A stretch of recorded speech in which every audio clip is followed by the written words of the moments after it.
CIPA meeting on bilingualism. We're delighted to have you here at Berta Bravo Auditorium, Unión Social Campus, at Fundación Universitaria Montserrat.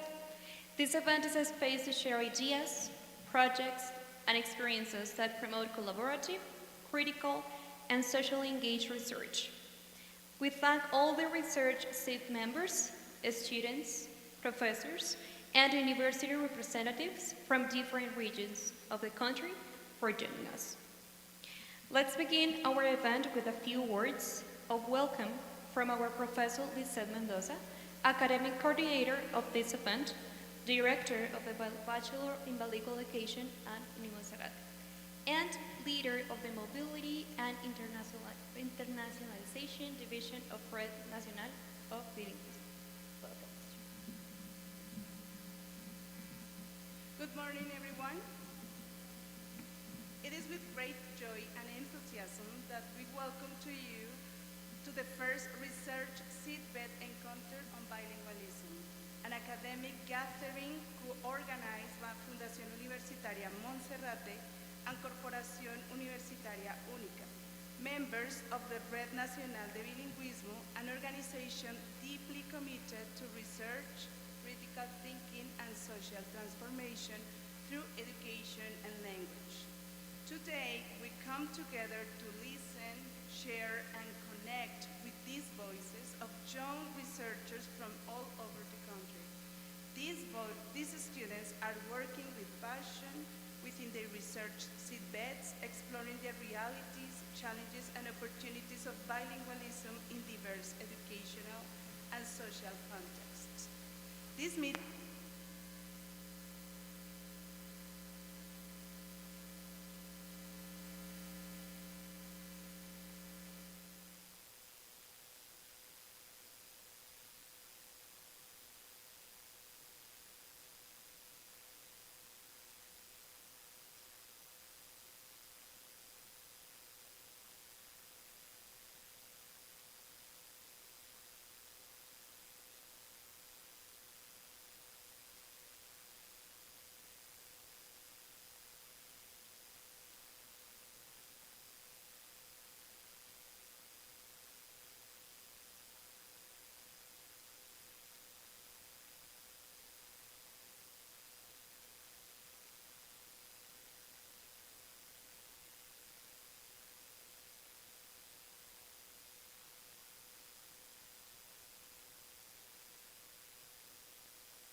¿Ahora?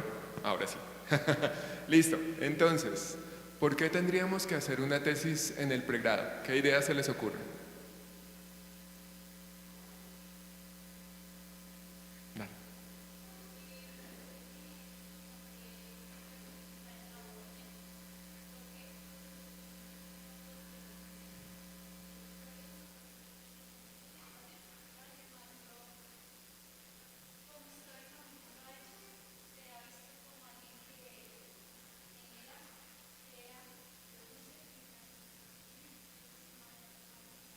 Excelente, muy bien. ¿Alguna otra razón?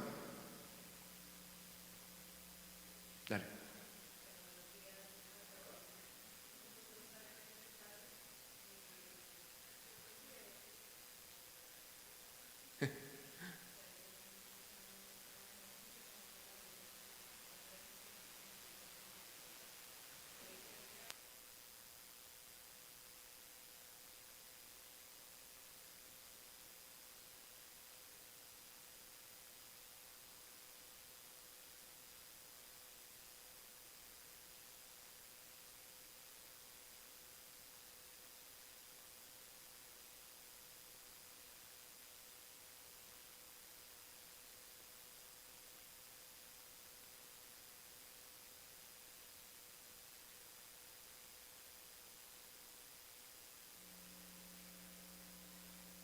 Y unas que son como más evidentes.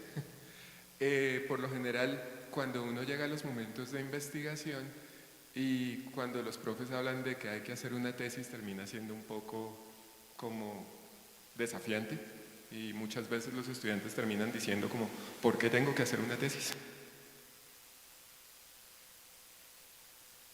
En algunos momentos es como, no quiero hacer.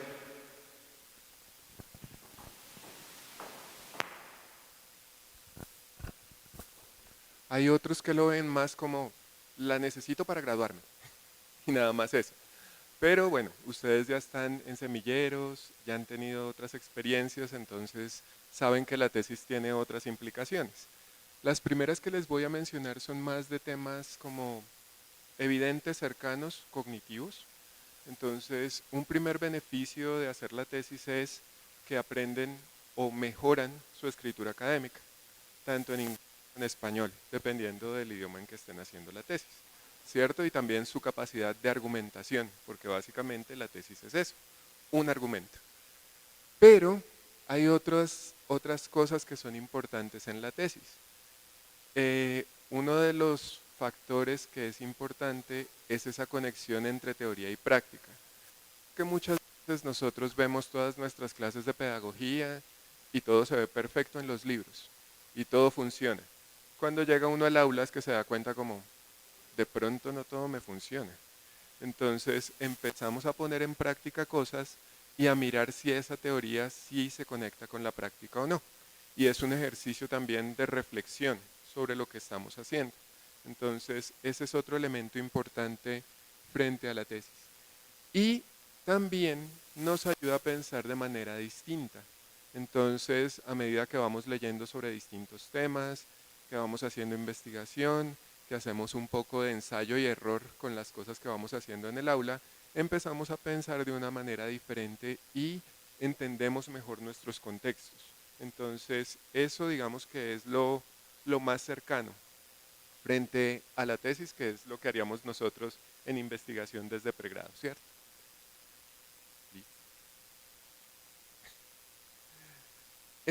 Hay otros factores que son más de índole social, que era lo que mencionaban las compañeras acá en la mesa.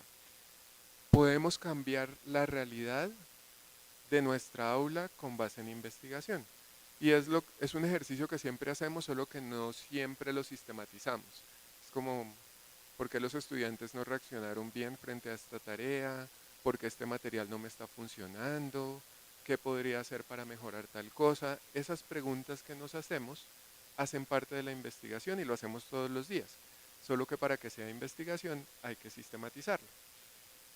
Y cuando lo hacemos frecuentemente, lo que estamos tratando es de cambiar esos contextos, de mejorar las cosas que hacemos en el aula, que es el propósito principal de la investigación. También la investigación, sobre todo la investigación cualitativa y la investigación en educación que hacemos nosotros, busca darle voz a esos estudiantes o a otros colegas, incluso a los padres, todo nuestro contexto, hacerlo visible. Muchas veces algo que hemos visto, por ejemplo, en temas de la red de bilingüismo, es que en los colegios públicos se está haciendo muchísimo en bilingüismo y hay unas iniciativas muy interesantes, pero no se ven. Cuando uno es investigador, pues la idea es no llevarse el crédito obviamente por lo que están haciendo ellos, sino mostrarlo, hacerlo visible, presentar qué sucede. Y también mostrar que los profesores sí hacemos cosas, ¿no? Porque ya seguramente ustedes lo han experimentado o lo han oído. Siempre el problema de que la educación no funcione o que el país no sea bilingüe, supuestamente es de los profesores. Pero va uno a ver y en los colegios están pasando muchísimas cosas. O sea que no es completamente cierto que el hecho de que no tengamos un buen nivel educativo o que no lleguemos a ser bilingües sea culpa de los maestros. Hay que mirar todo el contexto eh, alrededor de estos fenómenos. Otros aspectos importantes tienen que ver con desarrollo profesional y esto está más relacionado con el proyecto de vida o lo que uno quiera hacer como maestro. Entonces, lo que decían sus compañeras hace un rato es, no, por lo general el maestro no se concibe como productor de conocimiento, sino como consumidor de conocimiento. Y ese consumidor de conocimiento termina siendo muchas veces algo que no nos funciona, porque las teorías no siempre las crean maestros, sino las crean investigadores que están por fuera del aula. Y entonces cuando uno las va a aplicar, pues obviamente no funciona. Mientras que uno que es el que está en el salón y que está enfrentando los grupos y que está mirando qué dificultades tiene, puede generar conocimiento para resolver problemas o necesidades que tienen esos contextos. Y nuestras aulas se convierten, en cierto modo, en un laboratorio, donde empezamos a aplicar cosas. Lo que les decía hace un rato del ensayo y error. Muchas veces pensamos, bueno, ¿qué pasaría si cambio esta actividad? O si los agrupo de manera distinta, o si traigo este otro material, o si hacemos una actividad diferente. Siempre estamos tratando de innovar y cambiar lo que sucede en el aula. Y esto también tiene que ver con una actitud. Como ustedes ya están en semilleros, seguramente les ha pasado un buen proyecto. Esto sería una buena pregunta.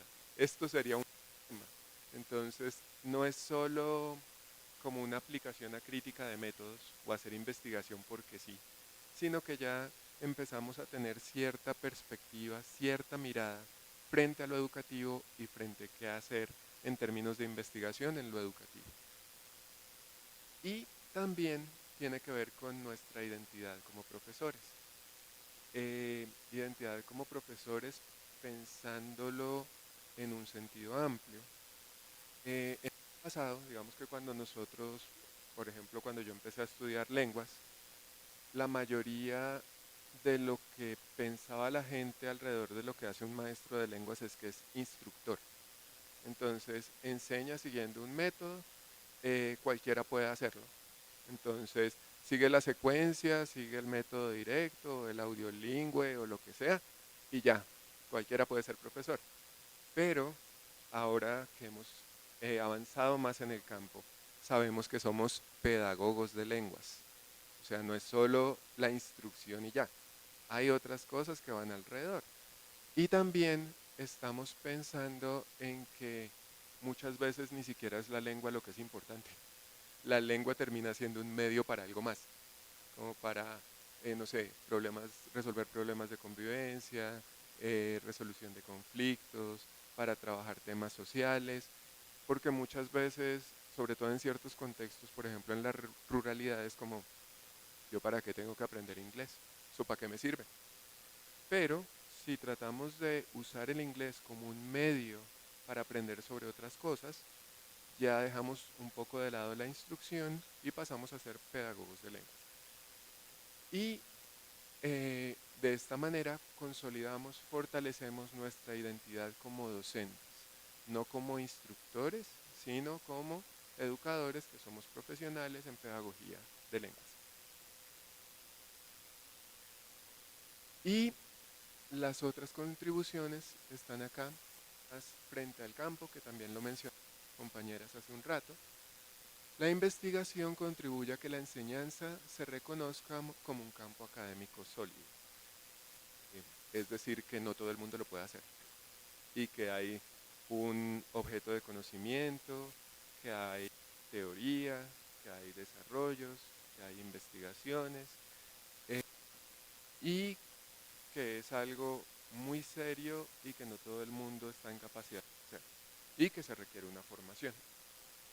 Y también, ya esto es un poco más amplia, si ven en la cita de Nelson Mandela, la educación es el arma más poderosa que puedes usar para cambiar el mundo, entonces reivindicamos la enseñanza como una manera de mejorar el mundo. Obviamente no, digamos, hay que guardarlo o tomarlo with a grain of salt, diría uno en inglés, porque no podemos decir que vamos a cambiar absolutamente todo, pero por lo menos en nuestros contextos, con un estudiante, con 2 estudiantes, con todo nuestro salón, algo podemos hacer. Y muchas veces lo que termina sucediendo es que cuando nosotros tomamos algunas acciones, así afecten solo a nuestro salón, el resto de los colegas ven qué sucede y se empiezan a interesar y ver qué pasa. Y entonces se crea como un tipo de ola o bola de nieve y todos empezamos a actuar de manera que queremos mejorar y queremos hacer las cosas cada vez mejor. Y así nos pensamos como maestros agentes de cambio, que creo que también es la razón por la que muchos de ustedes están en los semilleros, porque ven tanto la docencia como la investigación como una manera de cambiar o de mejorar cosas que ustedes consideran que están mal. Listo. Dicho esto, dichas estas razones, más retomando lo que las compañeras decían, ¿cuál de estas razones les parece más convincente? ¿Y crees que la tesis o el proyecto de grado que elaboras en pregrado puede transformar tu forma de enseñar? Si quieren, charlenlo con un compañero y luego me cuentan.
¿Listos?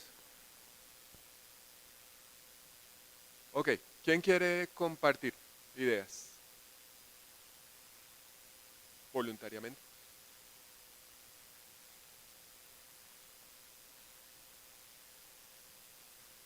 ¿Ninguno? ¿Quién quiere compartir ideas?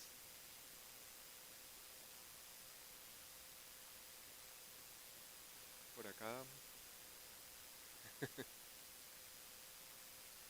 O dedocráticamente, como en las clases.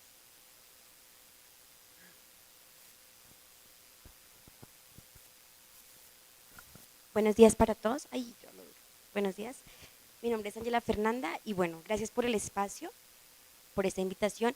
Y de los que tú mencionaste que más me llamaba la atención y de pronto puedo refrescar un poquito en el momento de mi pregrado, cuando hice mi tesis, que es como, "Ay, ¿y por qué tengo que hacerlo?", lo que tú mencionas. Entonces yo creo que la tesis que en su momento se realizó con mi compañero ayudó en el índole social y también en el campo académico que yo estaba realizando y los estudiantes, porque hicimos una investigación sobre cómo la música, la radio, impacta en el vocabulario de los estudiantes.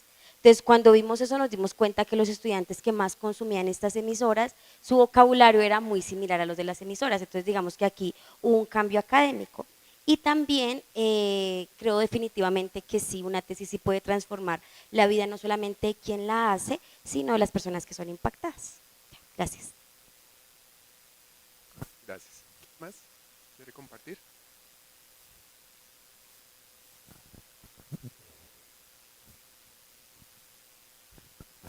Buenos días, mi nombre es Adriana Gómez, vengo representando a la Universidad Corporación Universitaria de Dios un minuto.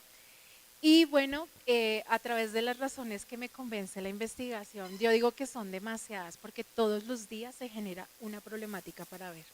Así como tú lo dijiste, Carlo, muchas situaciones que uno ve alrededor de las aulas de clase, pues hacen a uno ver que también tiene un sentido por la curiosidad lo llama a uno muchísimo a revisar qué procesos tal vez que no se han venido dando, porque muchas veces uno dice ya está todo hecho, pero definitivamente las aulas son nada uniformes.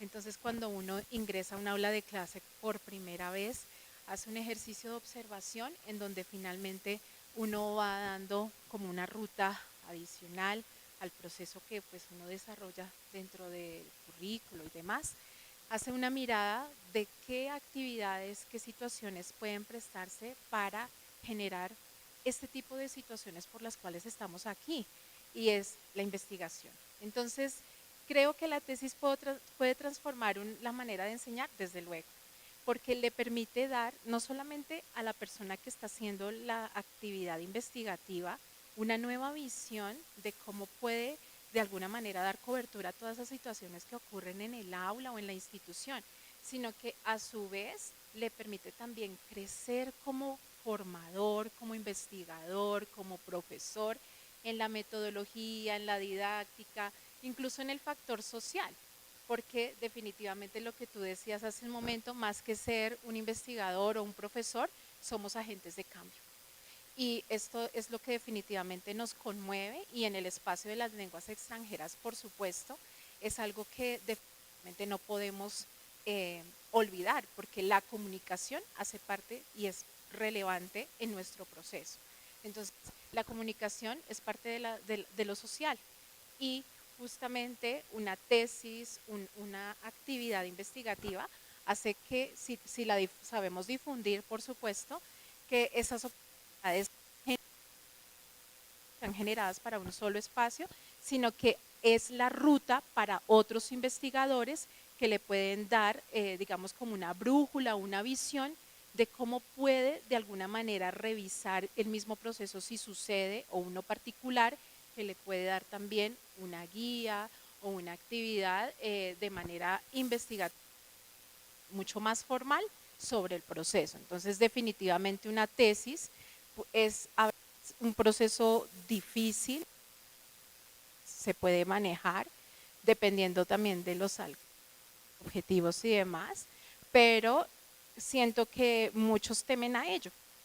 Les habla uno de tesis y dicen, ay no, eso es demasiado tiempo, pero enriquece muchísimo tanto el alma, el espíritu, y también fortalece mucho la parte profesional.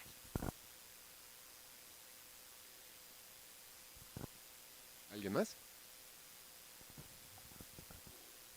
Quería acá hablar un poquito de la experiencia acá me recuerdo de Vanessa, que nos comentaba ella que ellos se están tratando de implementar como de una manera creativa, ¿sí? con sus estudiantes, como dar a conocer que ellas también tienen temores, ¿sí? Que de eso también no se habla mucho, pero en el momento de hablar una lengua extranjera a veces a los estudiantes les da mucho temor. Entonces, como que ver, cómo hacer un diagnóstico inicial, que muchas veces nosotros queremos resolver y ya, pero primero tenemos que mirar qué hay, ¿cierto? Para llegar a unos, me pareció muy interesante que la búsqueda de ellas es a través de la creatividad, nos estaba comentando. Entonces es una vía que todos quieren, todos digamos que necesitamos esa parte creativa para también ligarla, ¿por qué no?, a una circunstancia de lengua que nos da temor. Entonces me pareció interesante.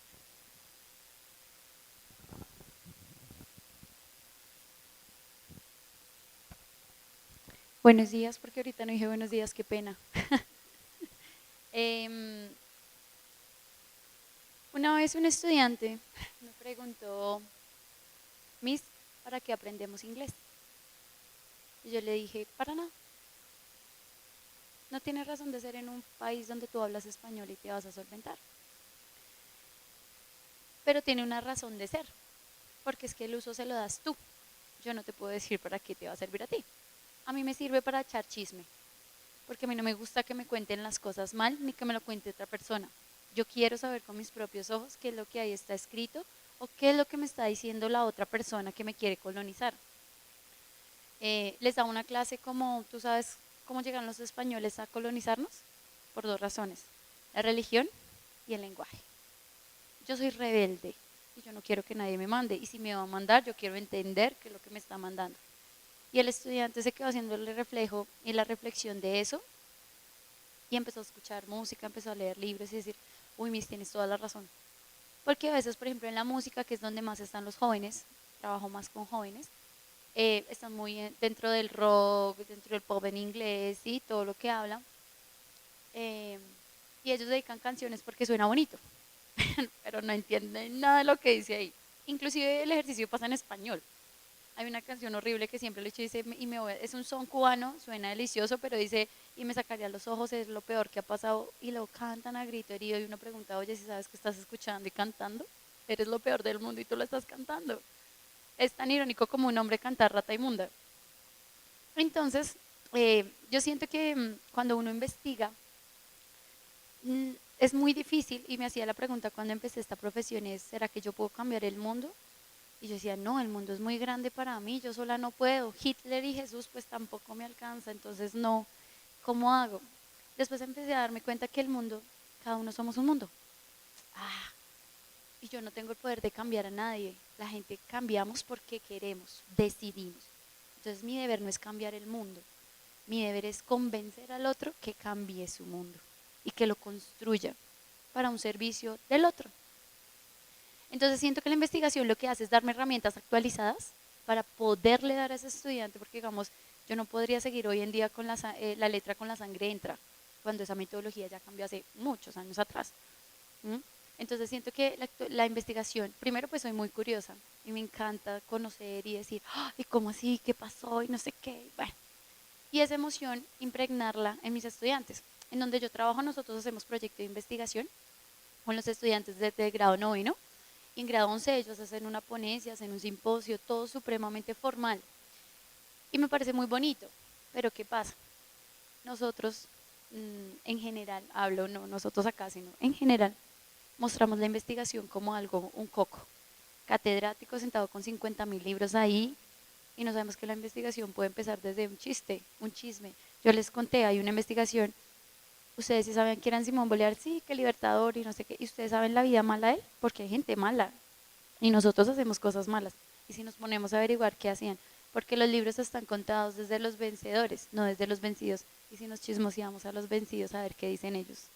Es como un chisme, es una pelea, y los chicos se empiezan a interesar, y siento que es eso, incentivarles la curiosidad. Cuando ellos están curioseando y yo les pico la curiosidad, eso ya es investigación. Yo no tengo que decirles, bueno, marco teórico. El marco teórico, no, ¿sí? Entonces siento que esa es la modalidad, y la investigación tiene esos dos factores. Primero, actualizarme para poder darles esas herramientas que los estudiantes deben o no tomar para cambiar sus propios mundos y así construir pues la oración que dicen los jóvenes son el futuro. Entonces, creo que es eso.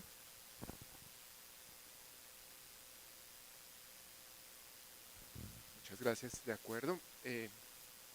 Cosas que quería mencionar y que están relacionadas con lo que tú mencionas, y una es que nos volvemos un poco más críticos también, y no es como, te traigo el nuevo método y uno, a ver, ¿qué es lo que me va a vender?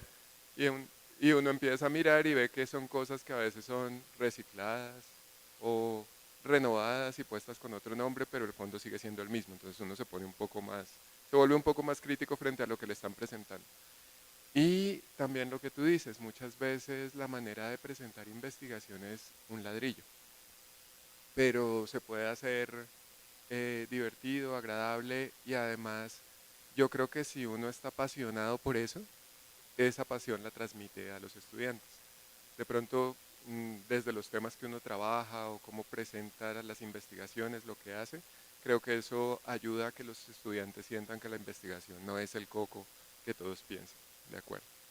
Listo, con esto cierro y le doy la palabra a Liz, creo, otra vez.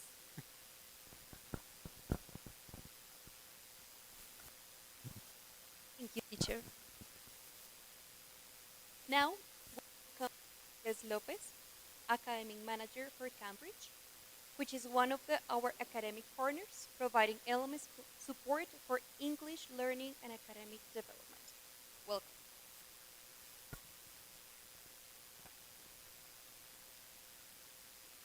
Good morning.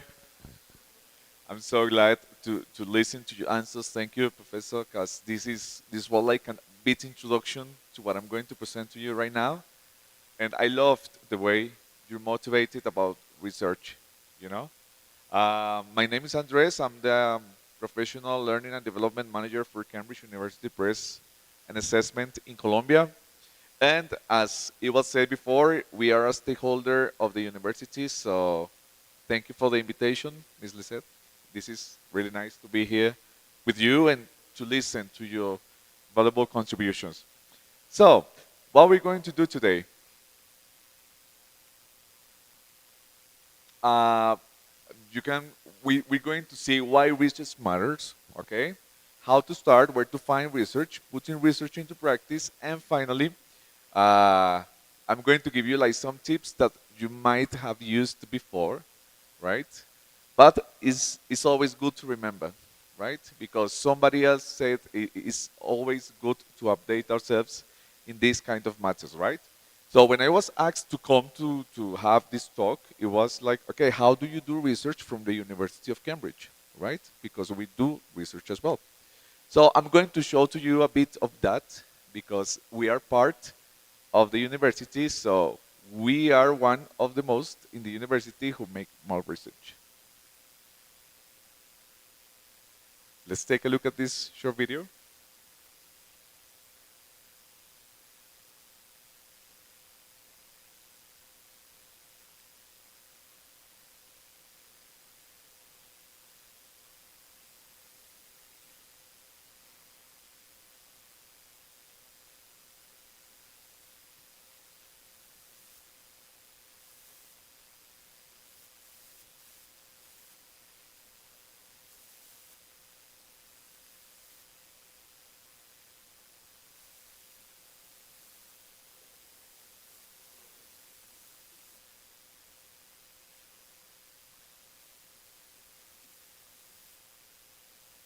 Hold on a sec.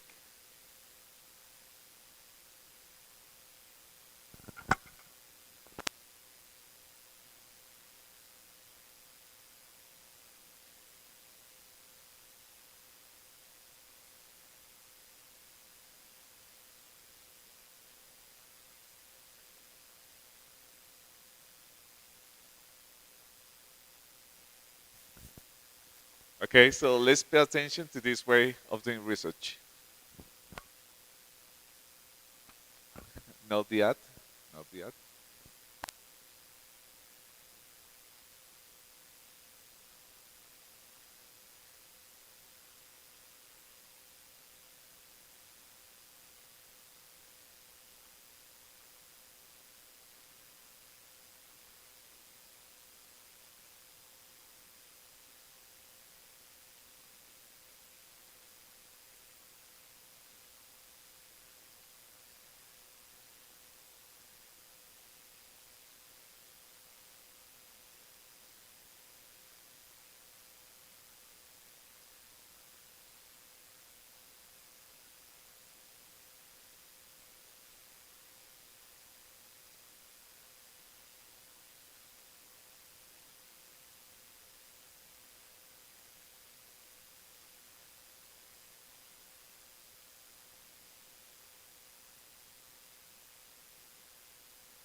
building their language and life skills, helping them prove what they can do,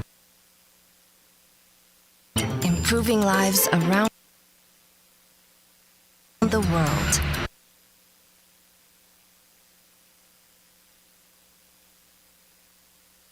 Okay, I Con believe Fultigo tienes it lo works que now. quieres. Lleva un plan postpago más internet hogar y Max incluido por un año por solo 109,900 pesos.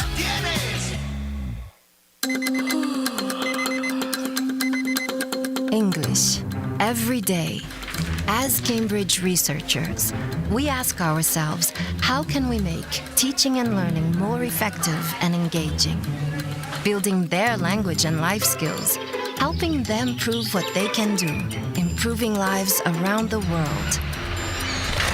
Sometimes we have to look back to help shape the future. Assessing,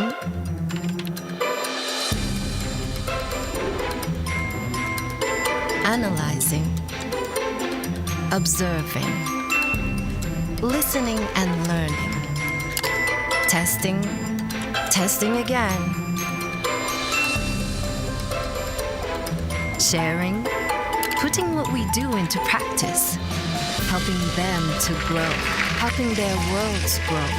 Cambridge is where your world grows. Could you understand it? Yeah, kind of.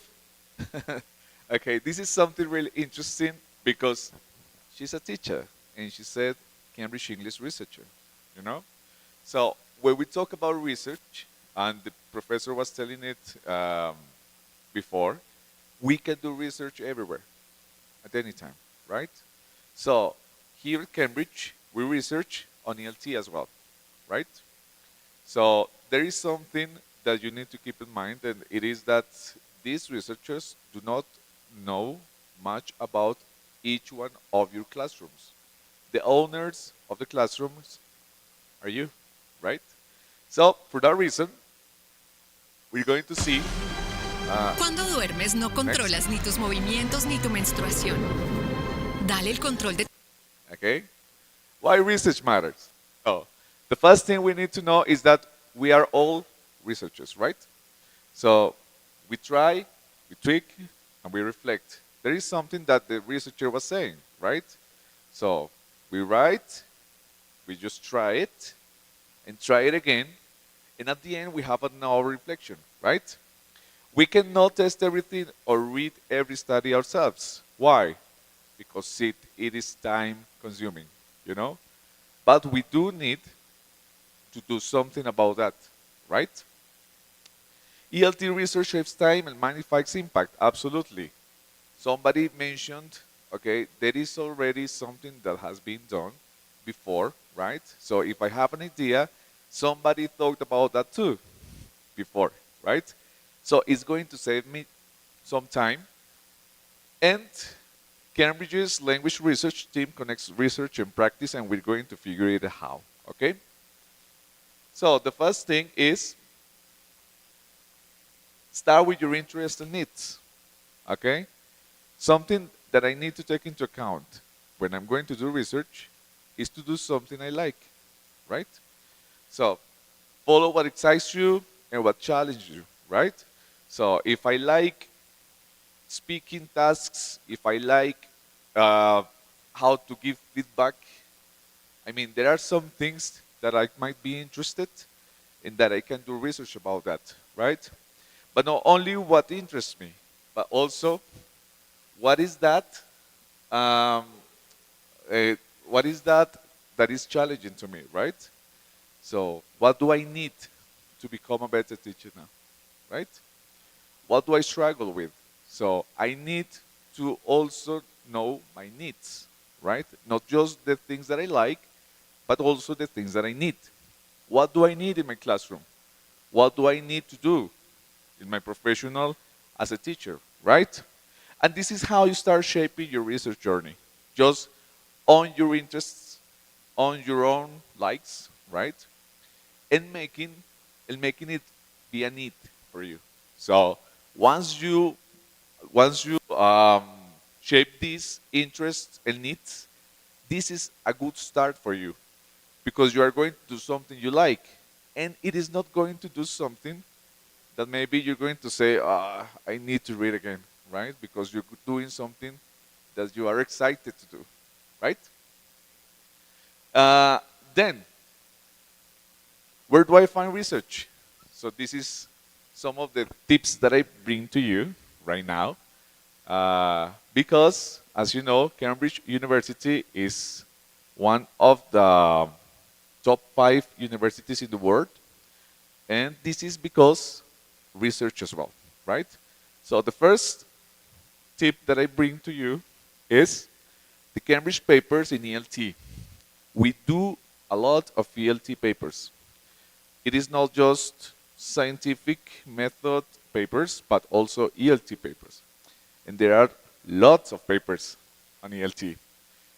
They're free, they're practical research, and most of them are not that long, are short papers, are research papers. And the second one is the Cambridge ELT blog. So I would like to know, have you seen these ones? Have you been in contact with these ones, right? Yes or not? Yeah? Okay. So we're going to take a look at that one. The Word of Better Learning blog is one that is made from teachers to teachers. So somebody like you, as I told you, already thought about your idea and did something that might help to your research as well. So let's take a look at the first one. And it is the Cambridge ELT papers, right? So this is what we have to offer. And this is the first thing, right? So we have a section for helping learners achieve. And this is about how we can connect with our students, right? So there are meaningful tips on how we can connect with our students inside the classroom, okay? Then we have the second one that is Shaping the Future. And in Shaping the Future, we have like some extra accesses that are something about the university expertise in partnership. So you are not going to be alone, right? You're going to be also with some extra help in here because we have dedicated in-house research teams. So there are people who are continuously researching, as the video that we saw at the beginning, right? So there are people who are just dedicated to research. And they bring and they feed from every part of the world to do that research, right? And of course, learning, teaching, and assessing English will always evolve, right?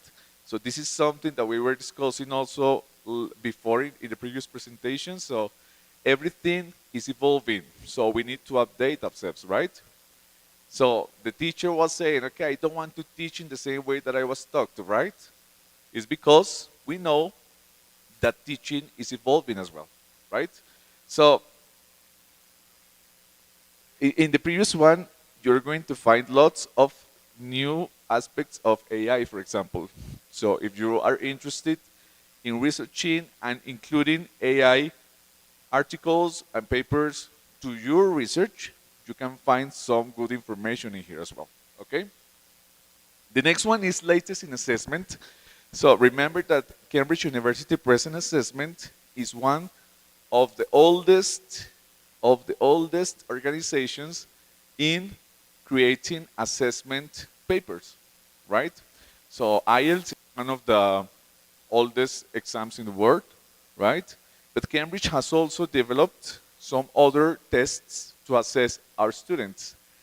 These tests, for example, these tests are based on research. So it is not something that a teacher just made out and, okay, we're going to test this for the B1 students, right? So this is something that takes years of researching, okay? And you're going to also find all the research papers that professors from the University of Cambridge have submitted. So you have lots of resources on this website, right? And you're going to find a lot of what you need. Just type any word and you will find it. And something that is really interesting about this source is that you're going to find everything. I mean, you're familiar with a corpus, right? You're familiar with a corpus, what a corpus is. Yes? No? Okay? So if you, okay, I'd say I saw some no's. A corpus is that organization that identifies, that studies how the language is used in a certain language, right? So the University of Cambridge, they have a corpus. And this corpus is made out of all the words and mistakes that students commit in international examinations. So they have mapped, for example, all the words that students use in a certain level in an international exam, and they put it in that corpus. And the corpus is going to be helpful for researchers on linguistics, on speaking, on vocabulary skills. So if you are doing something like that, the corpus is going to be resourceful for you as well. Okay? And then we have the other one, that is the word of better learning, right? So this is another source that you're going to also have as a tool for your research. And in here, you're going to find the block types. The block types in here, and you're going to see that you find this type of articles for you. So this was made also for all of you who like to listen, who like to watch, or who like to read, right? If you prefer to watch, you can find videos. If you prefer to find activities that you can apply to your research, you can also find them here, okay? So you don't need to invent, you don't need to make out everything, because there is something that has been previously designed and you can taste it, right? You can test it, you can try it, you can make your changes, you can accommodate it to your own context, but there is something that was already done. So these resources were made from teachers for you, from other teachers for you. So this blog, once you have your papers, you can submit it, right? So Cambridge is going to publish maybe your paper if you are interested in publishing, okay? There are lots of them. There are lots of them. And you are going to find, as I was telling you, in all the formats as you prefer, right? If you like podcasts, you're going to find podcasts. If you like videos, you're going to find videos, and etc. Okay? So if you were familiar with these resources, now please take them into account at the time of taking them with your research. Okay? Now, I already have read, I already have watched, listened, and did everything for my research, right? So what do I do next? So I need to put it into practice, right? How? So in here, we need to make it actionable, right? So we're talking about an action research. So action research is everything that happens in my classroom, right? So I can take my classroom as an action research as well. We need to use research questions to guide the classroom trials. And I'm going to give you an example of how you can do it, right? Because somebody said every time that we are planning for our classes, we are doing research. Is it going to work? Will my students like this activity, right? I mean, those are questions that become a research, you know? So at the end of your planning, of your class, you have a reflection and you say, this activity didn't like them, I'm going to change it for the next week or for the next group or for the next year, right? So for that reason, you are doing research in every day in your classroom. So I'm going to show to you an example, right? Peer feedback. Let's have a look at it.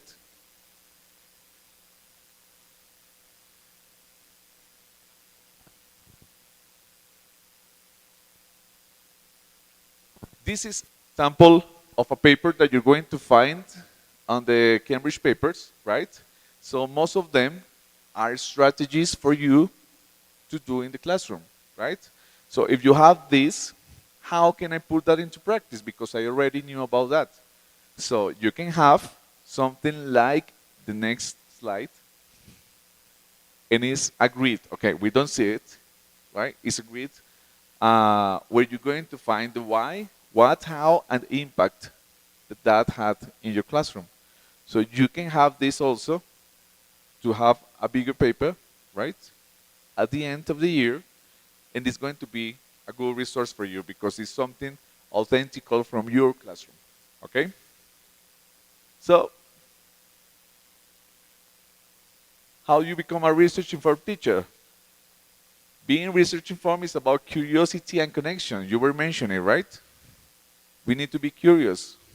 If I want to know about something, I need to connect it to my own context and my students' context as well, right? You're the future, your future change makers in ELT. The teacher was saying it, right? So we are change makers in our own field of study. And of course, Cambridge bridge research on real classroom needs based on what I have already showed to you, right? So this is something that was already done, that people like you once dreamed of, and that office exists because we need it in our daily classrooms, right? And your journey starts with just one question. Which one? Will it work? Right? So, thank you so much. I think we have time for one question, two questions. Do you have any question? Okay, good. So you understood everything. That's great. Thank you so much.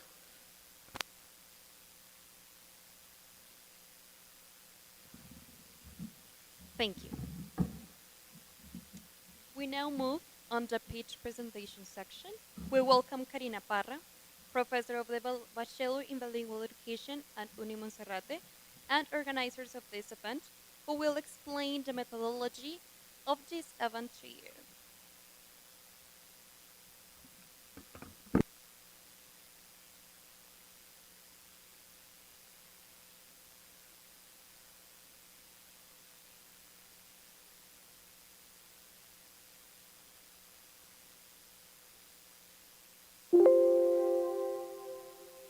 Hello.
Hello, can you hear me in the auditorium?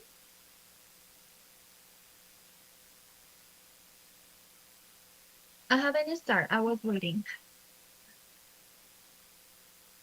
Are you here? Can you hear me in the auditorium?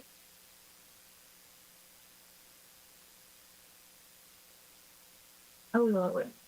Teacher, you have your microphone open.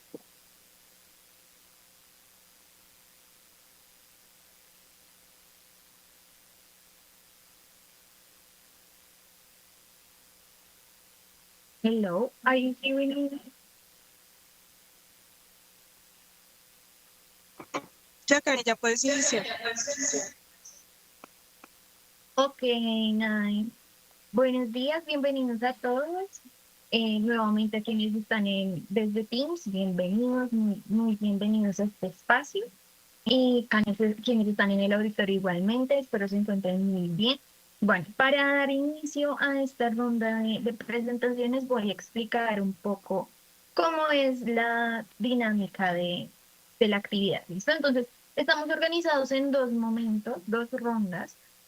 En esta primera parte, los primeros presentadores van a tener 4 minutos para hacer su pitch. Estos son los 4 minutos los 4 minutos que prepararon, perdón. Pasa, cada uno van a ir personas manejando el tiempo, que les van a estar recordando cuánto tiempo les va quedando para que hagan esa presentación de su pitch. Luego de que todos hayan hecho la presentación, todos los ponentes han hecho la presentación, van a volver a las mesas donde han sido asignados. Cada uno está en una mesa. Para quienes están desde Teams, les compartí una invitación a Meet donde van a conectarse a la mesa que les corresponde. ¿Listo? En esa mesa van a estar 10 minutos con el equipo con el que se encuentran, dialogando, conversando respecto a eso que fueron las ponencias o su pitch, y quienes están en el grupo pueden aportar desde sus semilleros, desde sus conocimientos, desde lo que están realizando, para nutrir ese discurso, esa ponencia que se ha presentado, ese proyecto de investigación. Después de 10 minutos, tenemos 10 minutos para esa conversación, y luego de esos 10 minutos, el ponente que hace un tiempo presentó en esa mesa va a moverse a la mesa siguiente. Lo hacen de manera, ¿cómo se llama? Clockwise, en el sentido del reloj. En el sentido del reloj, van a pasar a la siguiente mesa y van a tener 10 minutos, para conversar ahora con ese grupo lo mismo, sobre mi ponencia, sobre mi proyecto, qué ideas tienen, quiénes son los moderadores. Ellos tienen preguntas que nos pueden ayudar a hacer este diálogo, este discurso. Eso será pues el primer ejercicio. Después de eso tenemos un receso y luego hacemos como la misma dinámica con el segundo grupo de ponentes. ¿Es claro?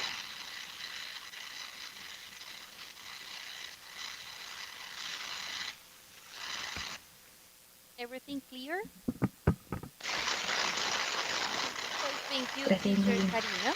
Yes, teacher, I think. But there is a really bad noise. I don't know why. So thank you. So just to confirm, we invite all attendees to take notes, identify possible But connections, just continue. and No prepare sé por of qué the sea, pero es un networking sonido raro. Okay. and That's all. prepare for the I'll put my networking mic. session that will follow. Let's start with the project. Every project will have 4 minutes, each one, to present a pitch. Okay? Every 4 minutes, I'm going to let you know when the time is over, so you will have the time prepared.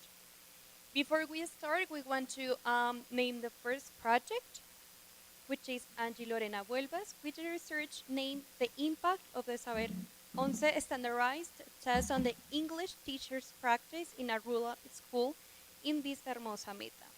So, Angie Lorena, welcome.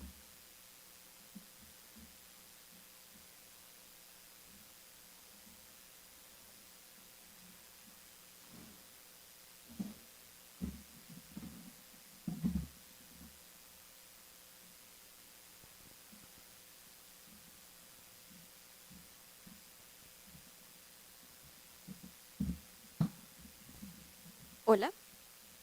¿Sí me escucha? Buenos días. Espero que estén muy bien. Yo soy Angie, soy del Semillero de Lenguajes, Discursos y Prácticas Educativas.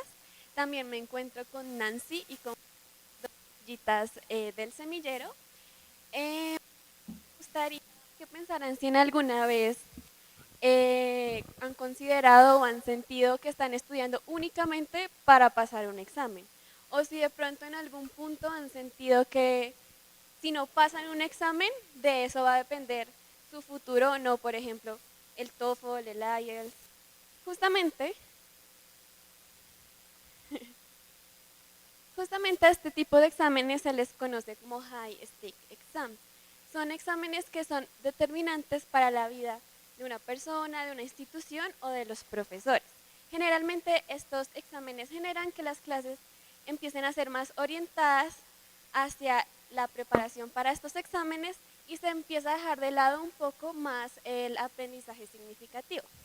Esto es lo que hemos estado observando en diferentes visitas que se han hecho a una institución rural del municipio de Vistahermosa Meta. Durante estas visitas hemos observado que tanto la institución como los profesores están en decisiones encaminadas únicamente a la mejora de estos exámenes, pero se está dejando un poquito de lado el aprendizaje significativo.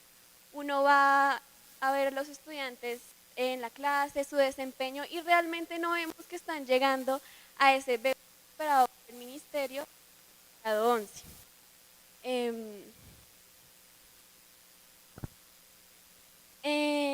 Entonces, justamente nuestra investigación está buscando identificar el impacto de la prueba Saber 11 en las prácticas del profesor de inglés de grado 11 en este municipio.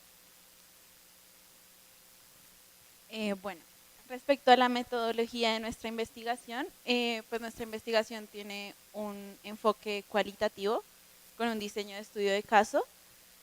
Principalmente nuestra idea es que vamos a hacer 7 visitas a Vistahermosa y eso se lleva a cabo a lo largo de 7 meses. ¿Cómo vamos a recolectar los datos? Bueno, se van a recolectar a través de observaciones pues, en el salón de clases sobre cómo el profesor lleva a cabo sus metodologías, también entrevistas semiestructuradas hacia el profesor y grupos de estudios focales de estudiantes, porque es importante pues no solo lo que el profesor planea, sino como lo que perciben los estudiantes de las clases. Y por último, un análisis de el material que usa el profesor. Para terminar, les queremos compartir algunos de los resultados y pues no el producto final porque nuestra investigación está en proceso. Hasta ahora hemos podido recoger una entrevista con este profesor que les comentamos en una institución pública rural de este municipio. Y a partir de las observaciones y esta entrevista sí hemos podido notar que el impacto de la prueba Saber es demasiado fuerte. Toda la educación o las prácticas pedagógicas del profesor se vuelcan directamente hacia el examen y tiene un impacto bastante relevante en, digamos, la proficiencia de estudiantes en la lengua. Y para terminar, digamos que nuestro llamado es repensar estas prácticas pedagógicas y quizás entender un poco cómo estas pruebas, que igual son importantes, necesarias y obligatorias en nuestro país, realmente influencian la forma en la que nosotros enseñamos la lengua. Muchas gracias.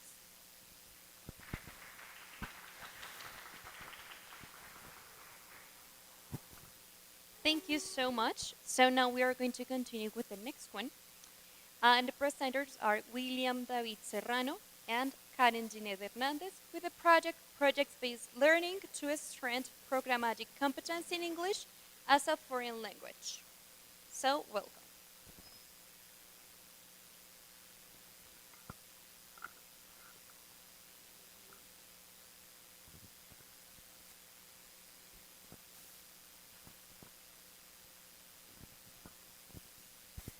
Hello, everyone.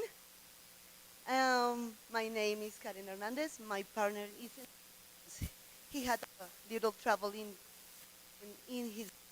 So I'm going to present our research. But us work in public schools, so we could identify that in that schools the methodology really, I don't know how to say that, um, difficult for the students. So the students have some troubles with the applied of the linguistics in the classroom and in the real context. So we start with the prueba saber. So if you look, the non-official schools has a better I don't know, a better score in the proof, and the official schools has lower levels on these results. So we want to work with vocabulary, and also vocabulary. We want to find some issues to get a better level in the practice of this. Yes? To use descriptive quantitative approach through surveys, questionnaires, and the observation in the classrooms, because we are working with this same group since last year. So we start with the Leonardo Posada school, and then we are working with the General Santander school. And we're going to use the PBL project-based activities to increase this vocabulary, the use of English. We going to do that using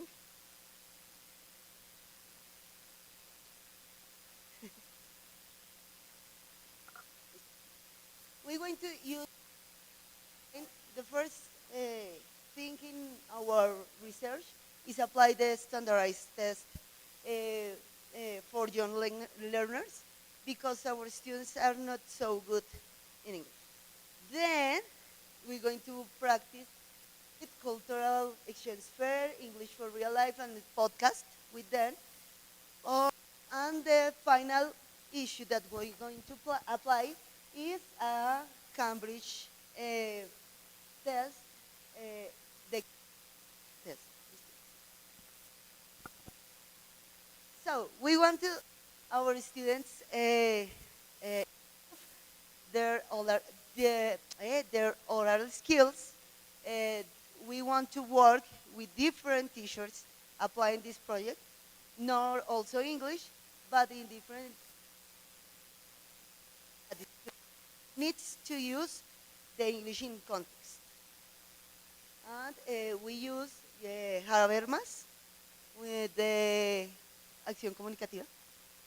So, because we think that the communication is the base, the real communication is the best of all the true communication with all of us. Thank you so much.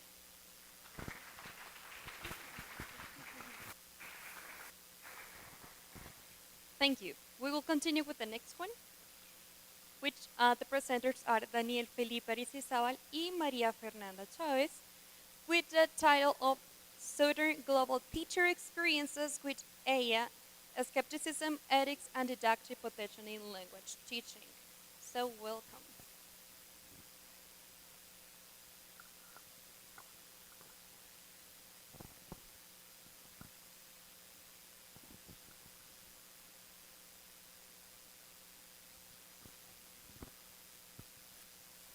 Well, I would like to start with a question. So, before teaching with AI, shouldn't we listen to those who teach? Hi, we are Maria Fernanda Chavez and Daniel Felipe Aristizabal, students of philology and languages with an emphasis in French and English, Universidad Nacional de Colombia. Our research project, Experiencias de Docentes con Inteligencia Artificial, explore the experiences, the opportunities, and the challenges faced by by Global South language teachers. And our project explore the experiences. Okay. But what is the problem or what is the need? Well, to begin with, AI is already present in education. And yet, many teachers feel unprepared for integrating in a critical or ethical manner. And in fact, our initial survey revealed that many teachers, although they allow students to use it, a significant number do not actively promote it due to fear and a lack of adequate training. In that way, we deem that pedagogical voices of teachers from the Global South should be sufficiently prioritized in the discussion. So we propose an exploration of the language teacher experiences with AI with two main theoretical concepts. The first one is AI teachers literacy, and the second one is AI teachers reflexivity. So our participants include teachers from Colombia, Mexico, Bolivia, Argentina, and Cuba. For that, we propose also semi-structured and in-depth interviews divided into two sessions.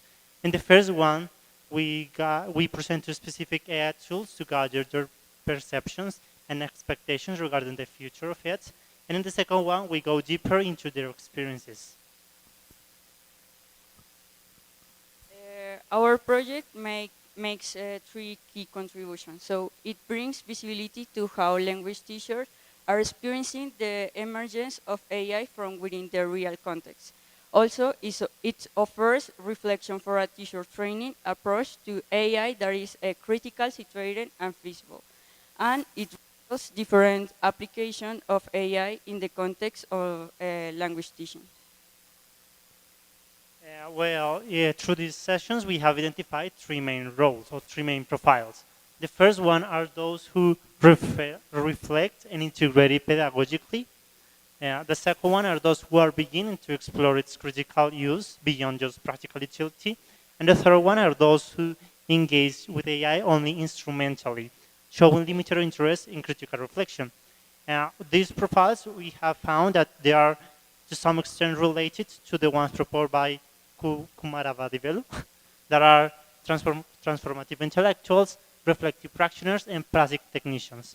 Additionally, we have found that some teachers have admitted to use AI to democratize language learning in their context. Finally, integrating AI into pedagogy is not merely of a matter of knowing how it works. It requires a reflective process to the realities of the Global South. So we hope our research represents a step in that direction. And thank you.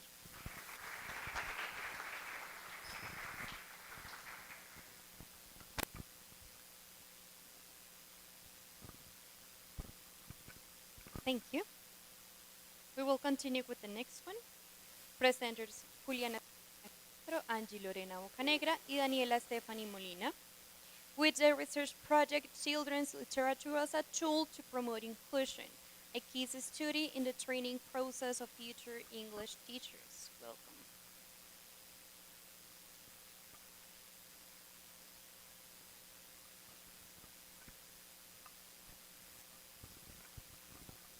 Okay, so good morning, everyone. My name is Juliana Castro, and with my colleague Angie Bocanegra, we are going to present our case study, which is Children's Literature as a Tool to Promote Inclusion, a case study in the training process of future English teachers.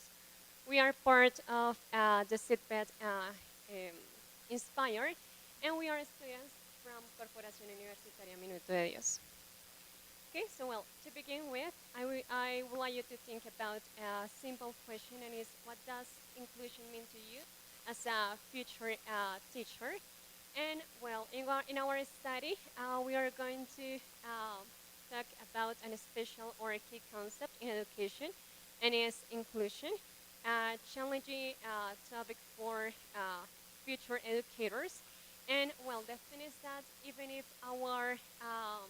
if the Colombian Constitution talks about inclusion, for example, we have some laws like Law 762 of 2002, and also the Decree 1421 of 2017. They support inclusive education in Colombia, but also we have to take into account that inclusion has to be supported on well-trained teachers. And well, in our research, which is conducted at a private university, we have found that future or pre-service teachers don't feel prepared to work with students with special needs. And well, to continue with, our research is a qualitative case study. And the instruments that we have used so far are surveys with pre-service teachers. Also, we have some interviews with the program director, and we have some official documents. Well, we have analyzed course syllabus to understand how well the training process is structured. And well, our proposal is the use of children's literature as a pedagogical strategy to promote inclusion, create accessible spaces, and reduce educational barriers. According to the results of our research process, the main result is that the program presents gaps in the training process of pre-service teachers according to inclusion and diversity. First, we analyze the curriculum. It is necessary to mention that the program has a subject on special educational needs, but it doesn't provide any space for practicum for students to apply what they learn in the classes. Also, we realize that there are two subjects related to literature, but they are not related to didactics or pedagogy. Also, from the survey to pre-service teachers, we identified that they don't feel prepared to teach students with special educational needs, but they are interested in learning about inclusion. And from the interview, we realized that the program is planning a curriculum reform, but there is not interest on including something related to children's literature. That's the reason why we created an evaluation sheet that has the purpose to help future teachers to select literature to promote inclusion.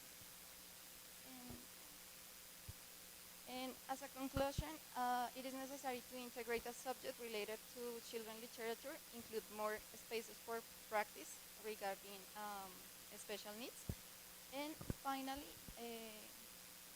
redesign the curriculum. That's it. Thank you so much.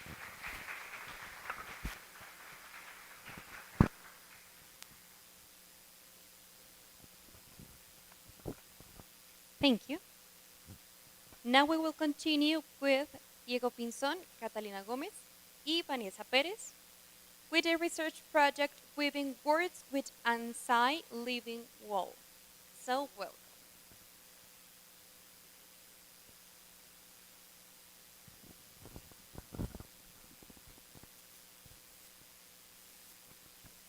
So, hi everyone, good morning. First, as a group, we want to say thanks to all of you for coming here and also for sharing and for learning. My name is Diego, she is my partner Vanessa, and we are part of the intercultural seedbed with Catalina Gomez, the teacher Lisette, and also Carla Contreras. Okay. can you? Yeah, basically, more than a problem, this project sunrise for the intention of integrating art and integrating, yeah, histories to the learning environments of English. Okay? Also, the main challenge that we face is to teach English to level 1 students in order to yeah, we want to using like the main characteristics that use Anansi. Anansi also it's like the main inspiration of this project. Anansi is a figure. It's a spider. Yeah, it comes from the figure and uses a lot these creations of tissues, stories and art, basically. Yeah. Thank you. Hi. Okay, so for this interest and challenge, we ask ourselves these questions. With trust that we will work with announcing project with interest students self-efficacy during CU English course level 1 in 2025 first semester. This is the question, this is the challenge. So next. So also to address this question, we choose and also we will conduct and creation. Why? Because the idea with the students is we are going to create an a living world. This is the final product. It's use the African culture and Nancy and also integrate for create and a final product. It's for that use and then we respect our paradigm and methodology. We had a social critical because the idea is transfer the education, yes? And also we had in approach qualitative and descriptive, and our methodology is design thinking for educators. Yeah, thank you, Vanessa. Yeah, our main idea, as Vanessa was saying, we want to create a living world, a product where all the people, all the participants of the project can interact, at, order artistic products and cultural products related with the word of Anansi and the African culture. So yes, and final, in conclusion, we have observed that students struggle to trust their abilities, yes, but however, we had used and culture and integrate art, just held them more confident. And it has been really, really beautiful because it's as we constant with a meaningful idea. This, this one. And yes, thank you. Thank you.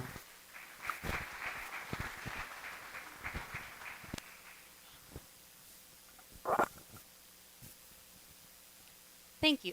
So we will continue with a virtual presentation, virtual pitch for Daniela Alexandra Yepes with the name The Journey of Teacher Researchers in a May A in Languages program, exploring identity formation through a phenomenological approach.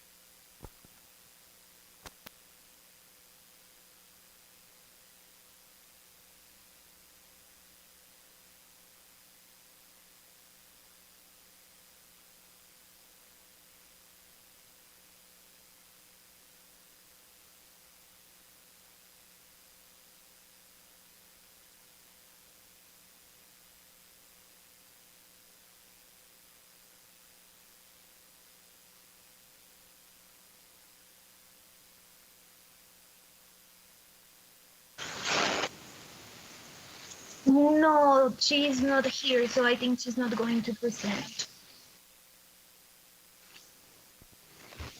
Okay, so we will continue with the next one. Presenters Mailinda Ana Valenta y Yadi Valentina Nacona with the research project Revitalizing the Naming Veritable in Toro Totoro, Cauca, a contribution to the documentation in indigenous languages through the Living Dictionary.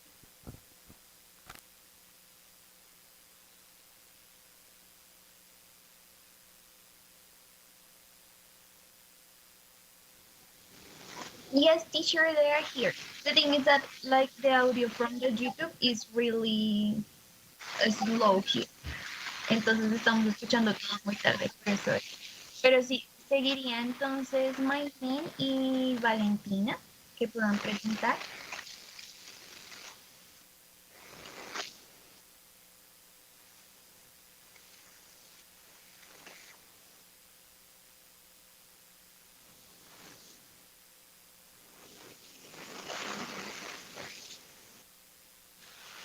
Should we present?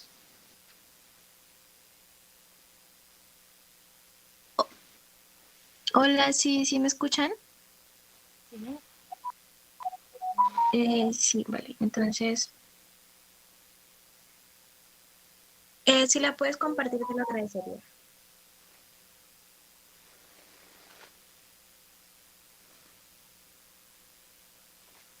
Ok.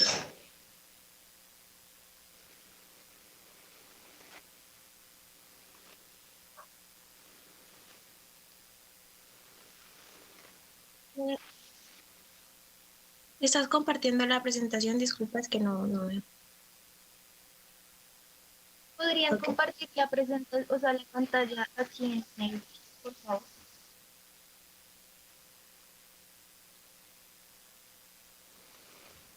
Ok, déjame, ya la presento.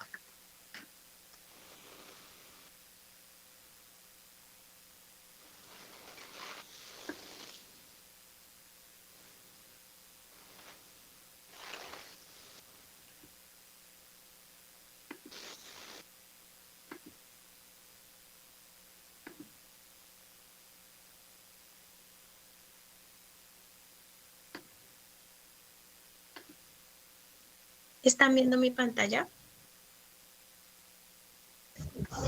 Sí, ¿me confirman si me escuchan, por favor? Gracias. Voy a prender mi cámara. Bueno. Bueno, buenos días. Mi nombre es Maylin Balanta. Vengo de la Universidad del Cauca y soy parte del semillero Polifonías. En el semillero Polifonías hemos estado trabajando en la revitalización de la variable del NANRIC en Totoró y pues lo llamamos un aporte a la documentación de las lenguas indígenas a través del Living Dictionary.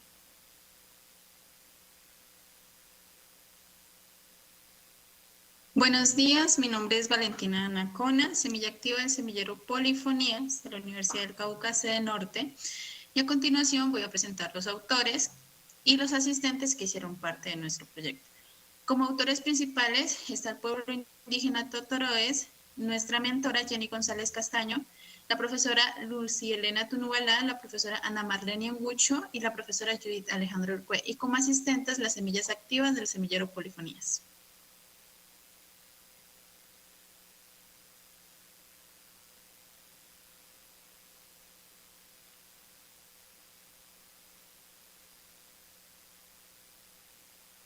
No te escuchamos, Maylin. Perdón. Bueno, la problemática pues, que desarrolló esta investigación es que la lengua náhuatl de Totoró, que es hablada específicamente en el resguardo de Totoró, en el municipio de Totoró, Popayán, Cauca, se encuentra en grave peligro de extinción debido a que pues, sus hablantes son personas que presentan una edad avanzada, o sea, que sobrepasan los 60 años, por lo que, como les dije, es considerada en peligro de extinción.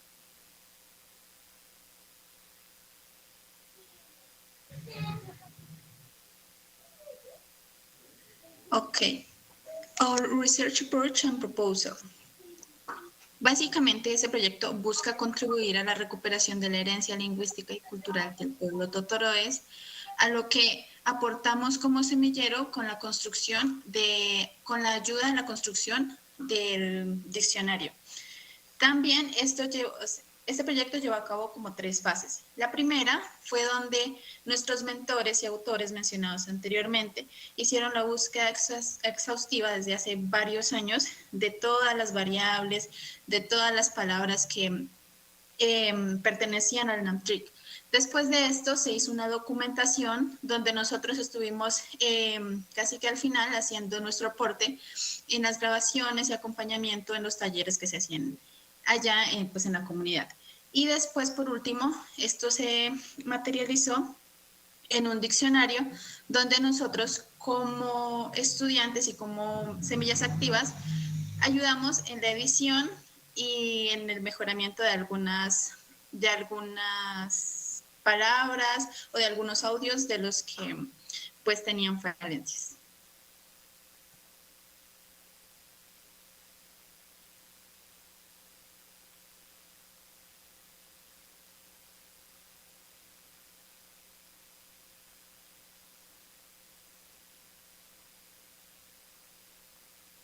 Maylin, your microphone is off. Sorry. So, para nuestros results and final product, tenemos que se compiló un diccionario bilingüe en ANREC de Totoro, castellano, y pues se adaptó la documentación lingüística que ya se venía trabajando con los docentes anteriormente para que esto fuera accesible para los miembros de la comunidad. Asimismo, en su versión digital, esta presenta características de una herramienta multimedia colaborativa de acceso público y gratuito a través de dispositivos móviles y de computadores. Aquí tienen una pequeña vista de lo que viene siendo el fanpage de Living Dictionaries. Y este Living Dictionary es un producto, como ya habíamos diciendo, del Diccionario Vivo de la Lengua en Enrique Totoro, y pues se desarrolló en conjunto con el Instituto Colombiano de Antropología e Historia, que es el ICANN. Lo que nosotros como Semillas realizamos aquí fue recopilar todas las entradas lingüísticas que ya se tenían, e ingresarlas al Living Dictionary, ingresamos imágenes, ejemplos, y pues nos dividimos el trabajo por grupos para hacerlo como más ágil.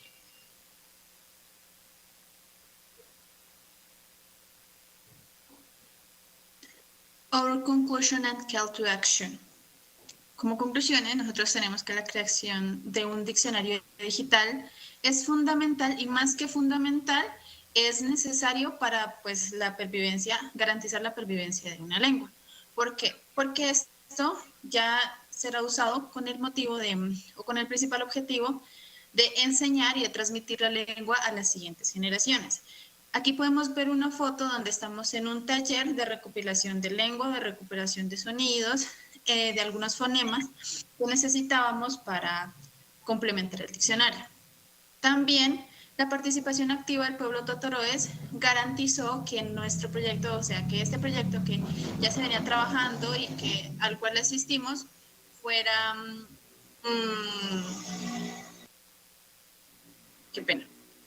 fuera completamente auténtico y garantizando que estas fuentes fueran confiables. También tenemos como conclusión y como más un llamado a la acción de compartir la metodología. Esta metodología, pues así como fue funcional en el pueblo Totoro, puede funcionar para muchas más comunidades donde la lengua está pasando por un peligro de extinción, y pues esto nos garantiza que esas lenguas pervivan durante los tiempos. Bueno, eso fue todo. Muchas gracias por aceptar nuestra ponencia, y también invitarlos a conocer un poco más sobre nuestro trabajo dentro del semillero y para apoyar la preservación de las lenguas indígenas de nuestro país.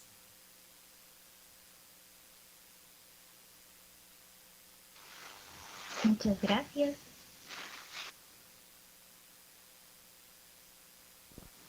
Thank you so much. Having concluded the speeches, we now begin the main part of the event, the academic networking session. We welcome Karina Parra, professor of the Bachelor in Bilingual Education at Uni Monserrate and organizers of this event, who will explain the methodology of networking to you.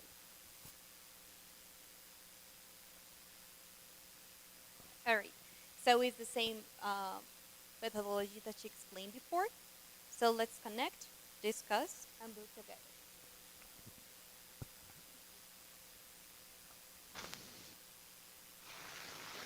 Okay, can you hear me now?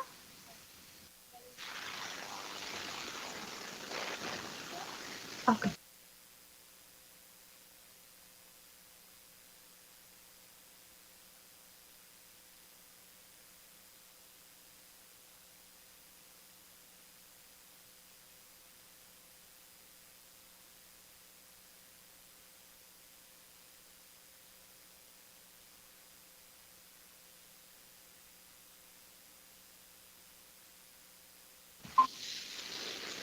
Para quienes están conectados por el Teams, ya pueden unirse a la reunión de Meet.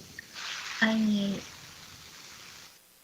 se encontrarán con dos, dependiendo de la mesa en donde se encuentren. Van a encontrar a una persona que está encargada de la mesa para que puedan tener una discusión respecto a lo que están hablando en cada uno de sus puestos. Y estoy conectando las reuniones.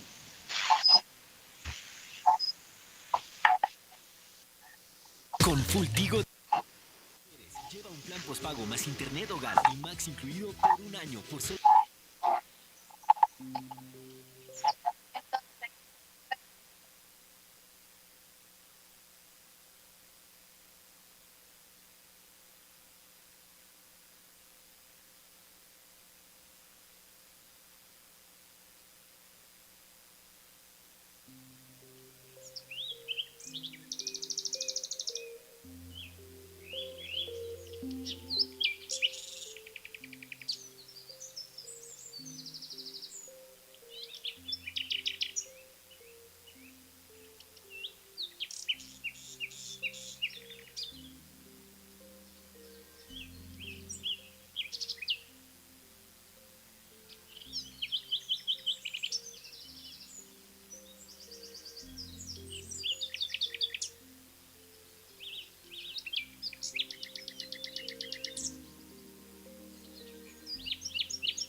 Hello, hello.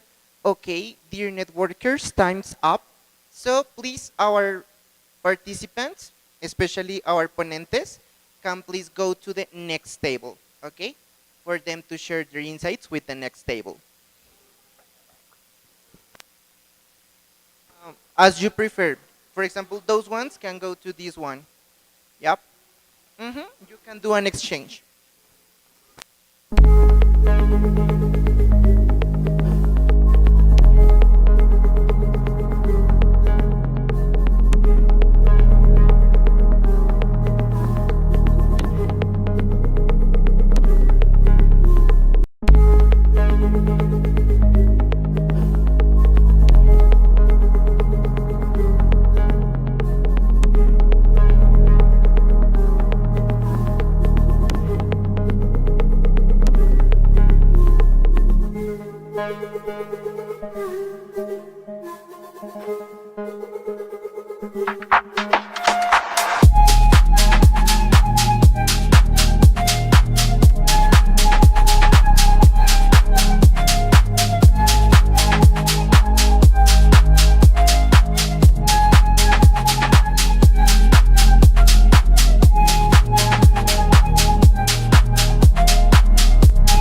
Call some presenters who will present their research studies in 4 minutes.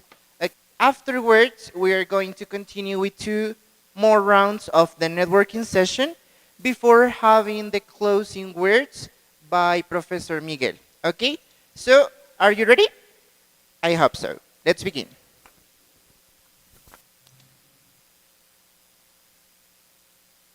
Compartes tu presentación, ¿sí? Si nos queda más fácil para que la controles. Listo, perfecto. Ya estoy lista.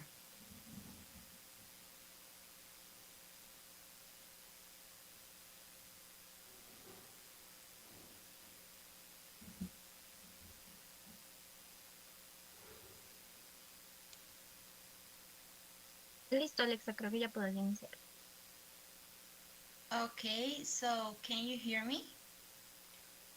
Yeah. Okay, so good morning, everyone. I hope you are doing great. So for this presentation, I'm gonna tell you about my experience in research groups. My name is Alexandra Yepes, and I belong to the research group, which is called TOMP, directed by Professor Berta Ramos at Universidad Pedagógica y Tecnológica de Colombia here in Tunja. So in order to start talking about my project, to talk about what my experience has been in research groups, I need to tell you about who I am and some of the issues that I have found working in the research group. So I have been part of this research group for almost 6 years. And the main areas of this research group are related with materials design and identity formation and teachers training formation. So when I become part of this research group, I had some experiences with research, not very positive ones. And then being part of this research group helped me to understand a little bit more about the research dynamics, but I found a significant problem based on my experience as a student, being part of the research group, and also being a professor of research seminars here at UPTC. So the main issue that called my attention in order to carry out this project is some of the conceptions and perceptions about research, how like research is perceived in education, and also how is it possible for teachers become researchers. So I have found that research is part of teaching practice, but again, I wanted to explore in detail, and I wanted to explore in depth those perceptions and how those perceptions are part of that teacher-researcher identity formation. So based on this, I decided to work on phenomenology because based on previous experience, I realized that lived experiences or the issues, the phenomena that we live, the events that we live every day, so construct who we are. So I decided to explore those perceptions, those experiences, and how those experiences create or shape or unveil the construction of teacher researchers. So basically, I decided to carry out a phenomenological case study. Like the purpose of this kind of studies is to explore how a particular individual or group experience a phenomenon. So in a particular context. So I decided to work with master's students from a languages program in which I was doing also my master's program and my thesis. And also I decided to include some principles of multimodality as a way to explore like all those ways in which we create meaning, different just narrating or writing. So I wanted to see how alumni in the Masters in Languages Teaching program unveil by means of those narratives their lived experiences, and how those experiences and how they made meaning of those experiences shape who they were as teacher researchers. So for the results and the final product, so the analysis that I have found during this experience and during this thesis work is that experiences shape who we are in different time periods, in different time spheres, such as past, present, and future.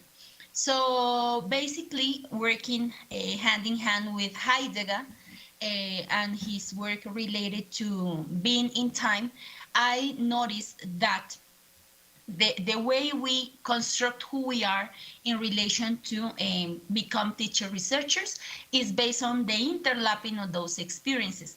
So here basically as I wanted to work with multimodality, I wanted to use or to represent the data in a multimodal way in which the construction of teacher researchers is unveiled by means of is significantly represented as the life journey of a butterfly or the emergence of a butterfly. So that's, you can see.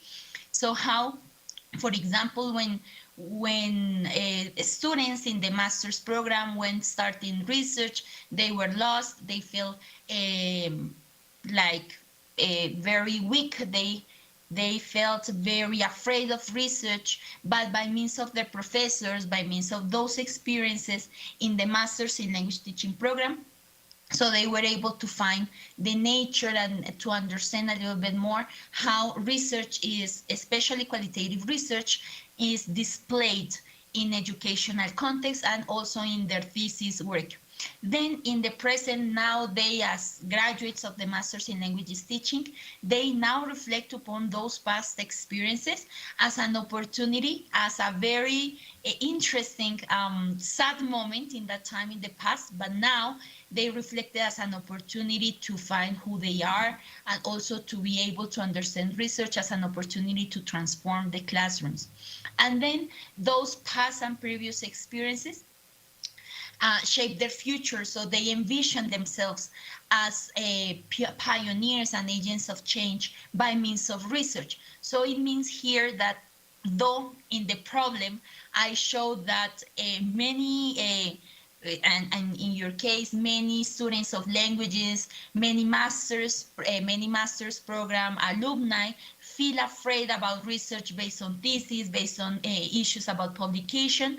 They know the relevance of articulating research in teaching practice and how by means of what they have lived, they now feel empowered and they feel as teacher researchers. They understand that research is part of their practice.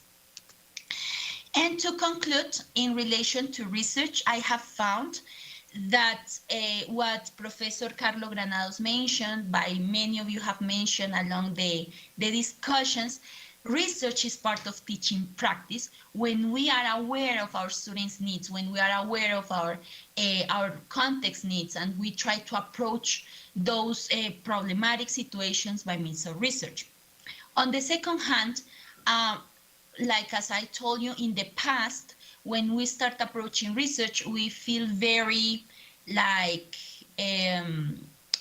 we feel very in danger. We don't know what to do. We are afraid. All of us have mentioned that research is tough. So that is our role as educators, for example, the professors who guide seminar programs, to look for alternatives in order to support our learners or our students in these critical moments, because by means of help, by means of tutors, advisors, and professors' help, we can endorse those difficulties and to help promoting and shaping that future teacher researchers. And analyzing identity construction. So based on this, I understood how research is conceived from a qualitative perspective in ELT practices. I understood how, as professors, we need to support our students, and even that no matter, sometimes we think that research, or when you are doing your thesis, your monographs, you feel afraid about what you are doing. So it is important and it's part of teachers' lives.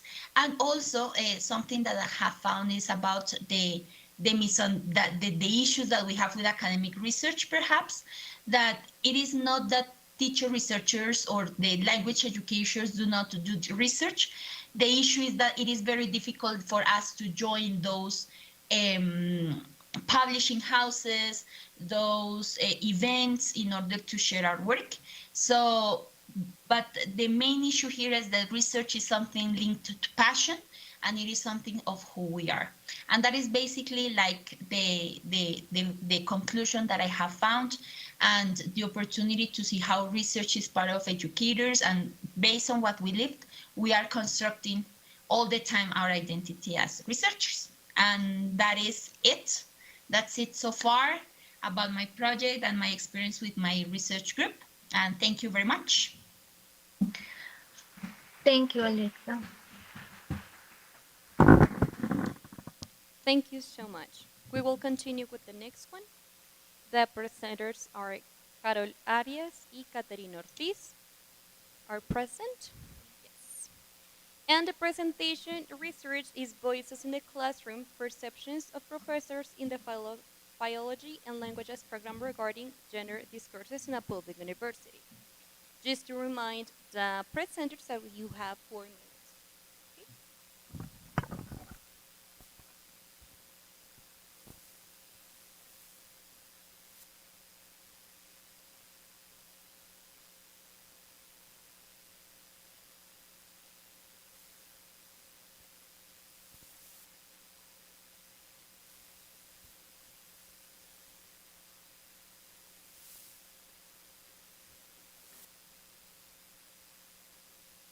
Good morning, everyone.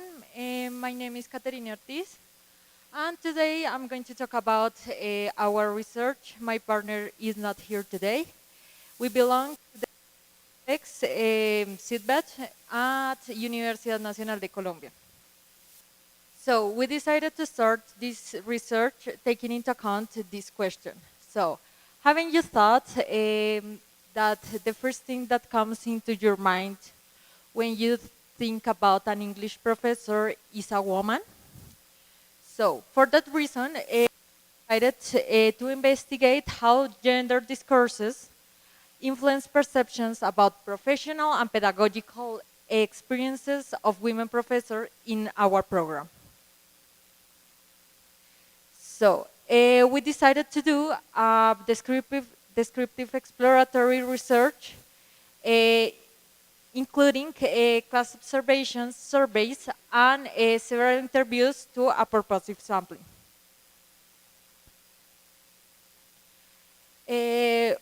What we want to find, so we expect to find out the relation between gender discourses and the professor's experiences within the classroom.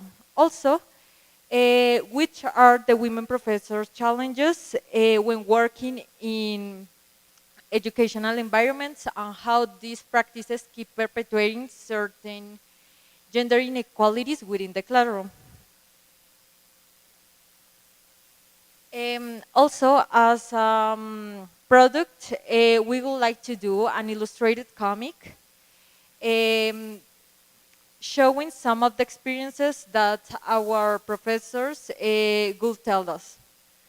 As a conclusion, we aim to raise awareness between students and professors, because we think it's very important take into account how these gender discourses could affect the pedagogical practices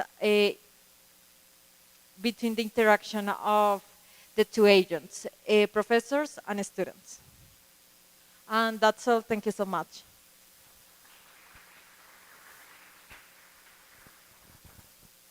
Thank you. So now we will continue. Contreras. Station creation of Batuc for bilingual education students to promote critical thinking and environmental stewardship in Bogotá. Welcome. So good morning. My name is Carla Contreras Caballero. The name of my project is Creation of a Batucada for Licenciatura en Educación Bilingüe students to demonstrate critical thinking and stewardship for the water. I am a member of Culturalities Research seedbed. The problem is the teachers of the create a project called Botanical Expedition. In this, the objective was achieved, but during the socialization of this project, the students can demonstrate their learnings acquired. Then teachers continue this project with another part called Water Journey, in which my project is create the socialization of the water journey. For that reason, from this problem and the research sheetbed, the question is, how effectively do LEF students demonstrate their critical thinking and their environmental stewardship related to the contamination and waste of water in Bogotá, D.C. through a Batucada, a socialization of the Water Journey 2024. This is a research creation project. The paradigm is a socio-critical because promotes the social transformation. The approach is a qualitative approach. This approach is used to explore the perceptions and the experience of the students. The type is a discrete type. This type helps to understand how the students feel during the creation of the project. The method is a design thinking. This method is focused on the student and the problem solving through the innovative and artistic project. The research line is BILSOC, Bilingualism, Society, and Culture. I want to show you one part of the final project.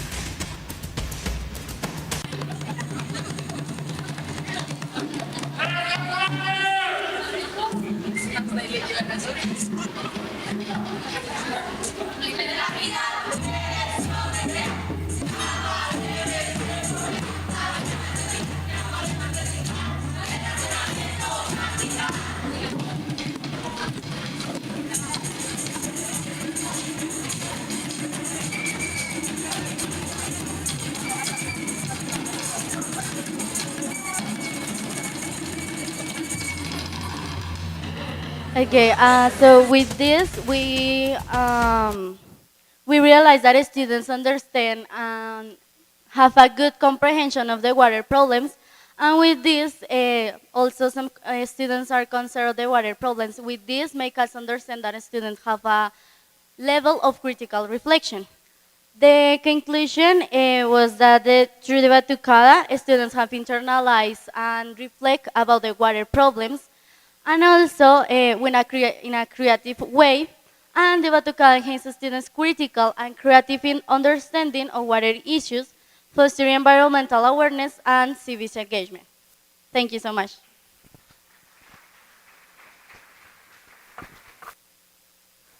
Thank you. We continue with Maria Luisa Garay, Johan Sebastián, and Isabel. Title, Artificial Intelligence and English Writing, a balance between the ethical and the natural. Welcome.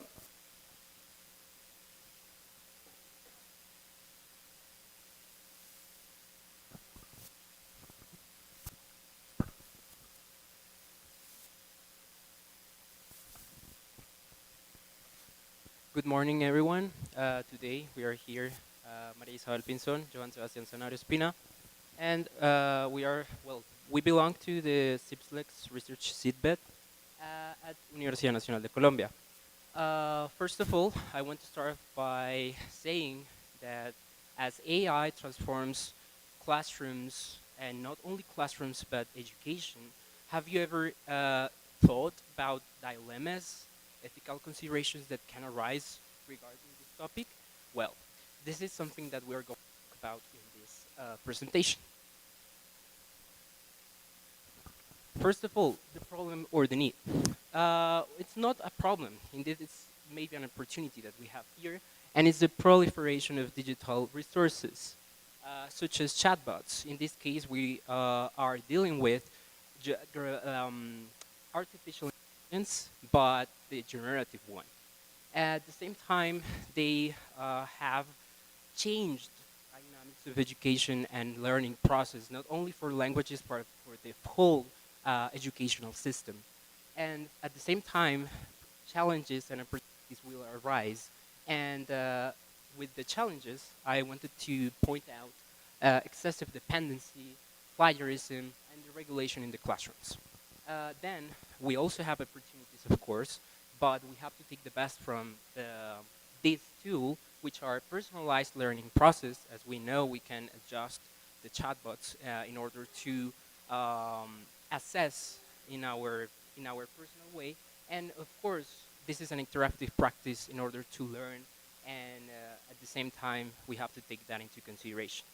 That is the reason why we proposed new ethical guidelines, not only for Universidad Nacional, but for the whole educational system. Also, we want to emphasize on strategies for the responsible and conscious use of AI.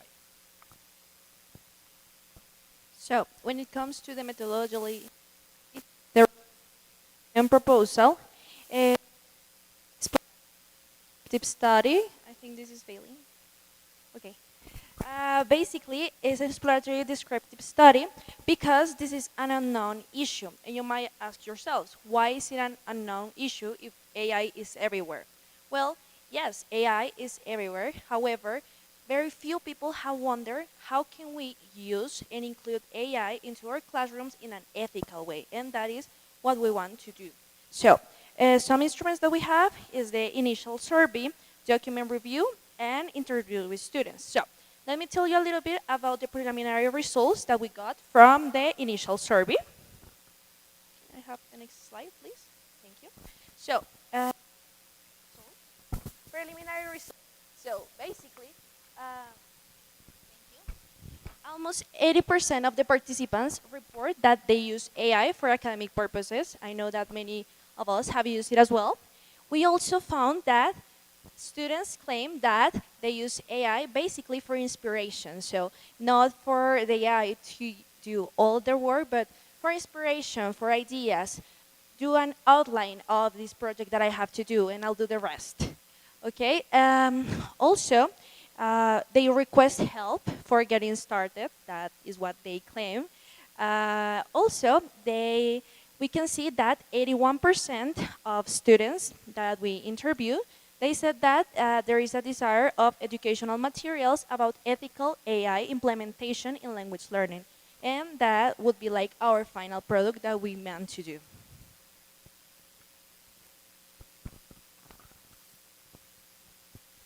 As a call to action, we want to emphasize on AI as a valuable resource, at the same time as an effective complement for education.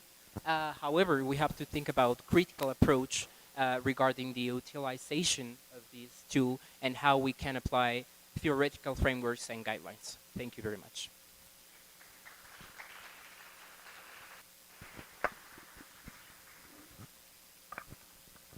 Thank you so much. Now we continue with the next one. Presenter is Leofredis Mosquera Renteria, with the name Exploring Critical Cultural Literacies in English Teaching Practices, Students' Perspectives. Welcome.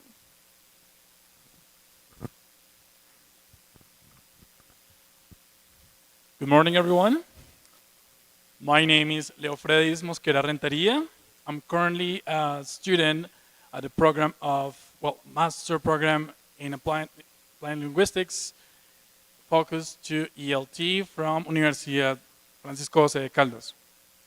The reason of my research is, have you ever wondered why culture is connected with English or language learning?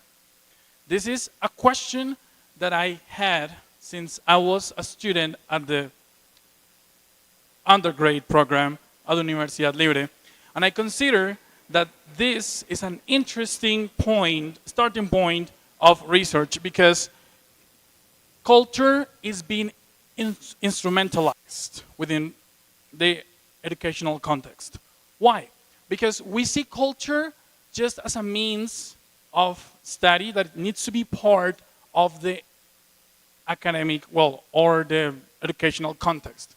So in this case, I found that the instrumentalization of culture in ELT has 4 different aspects. The first one is the reduction of context in language teaching, which means that we are reducing culture just as a mere part of the education, and we are ignoring all the potential that it has if we focus on an in-depth research.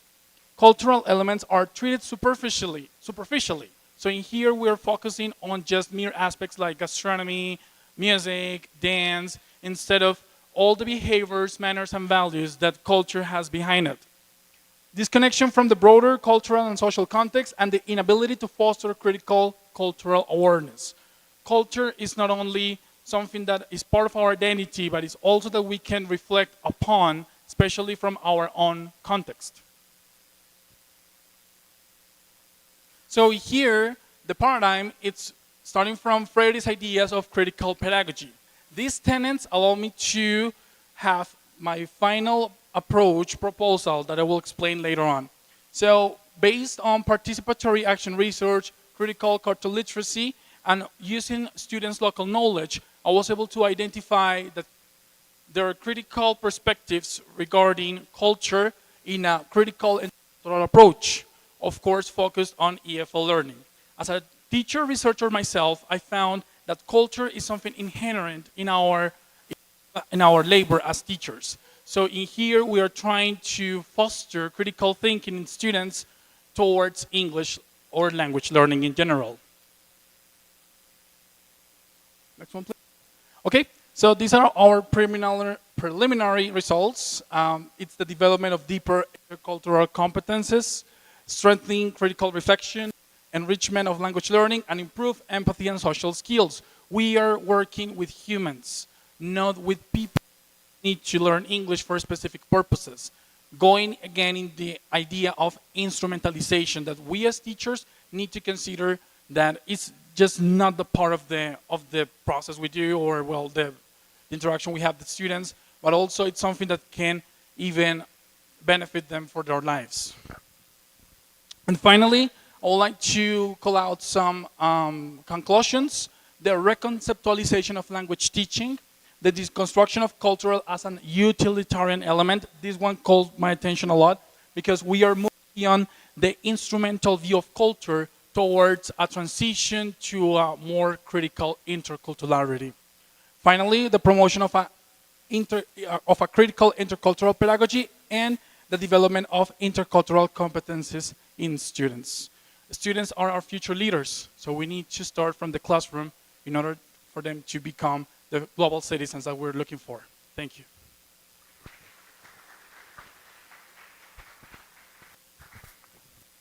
Thank you so much. Now we continue with Laura Daniela Bermúdez Diaz, Milena Paula Gomez, with the name Ostracism in the ELT Filed, a case study in a university English language program.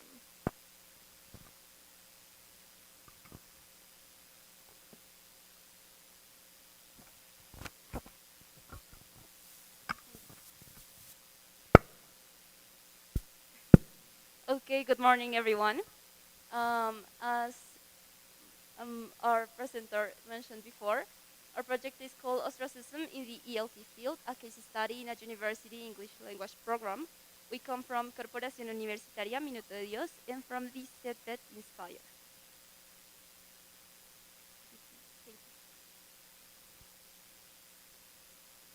Okay, so I want to ask you something. Have you ever felt that you don't fit, that you don't fit in a room, or that you don't belong to a specific group of people that you are with? This is ostracism. Ostracism is a social practice that isolates a person or a group of people from a determined group, usually generating emotional implications on people who are ostracized. This, which means that students, or well, people in general, are not aware of the reasons why they are being separated or isolated from others. It just happens. The population we aim to work with are language students, and the context are English classes at the university for these students. Now, our research approach and proposal, we include the general objective to analyze how ostracism affects in different areas. It's a qualitative approach, method, to gain a deep understanding of the experiences in this context. As approach, we decide narrative inquiry because we think it's a complete approach for this type of research, such as learner's perspective to know their opinion about this field, social practices, their interaction among teachers, classmates in the classroom, and the context of ostracism, how we can identify this phenomenon. As instruments, we're going to implement biographies, autobiographies, life stories, and a piece of art. Each participant can decide what instrument they would like to use. Thank you. For results and final product, we don't have any concrete results yet. However, we aim to recognize the impact of ostracism and its influence in the classrooms, as well as after analyzing the students' and participants' responses and answers, we want to identify our own research gaps and try to overcome other past gaps, and leave an open door for other researchers to come and try to find or develop new solutions to overcome ostracism in the classroom as a real matter. Now, as conclusion, we have four important parts. The first one is recognize our skills, because we have different skills in speaking or listening, so how we can improve it. The next one is further support to build the confidence of the students in this phenomenon, and improve the participation of the students. The third one is addressing ostracism with different techniques or strategies, and this is important to future researchers. And the last one is to create an inclusive classroom and methodology, because it's important to recognize the diversity. So I invite you to analyze your classroom, your bilingual context, because in these cases you can you can might identify the ostracism. Thank you so much. Thank you.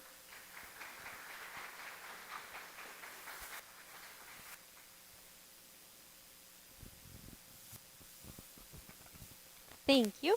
So the next one is a virtual. And the presenters are Karen Uribe Gonzalez and Luisa Fernanda Calle Ortiz, with the name Student Teachers Use of Gen A in Lesson Planning and Material Design in the Academic Practicum of the Bilingual Education Program at Universidad de Pereira.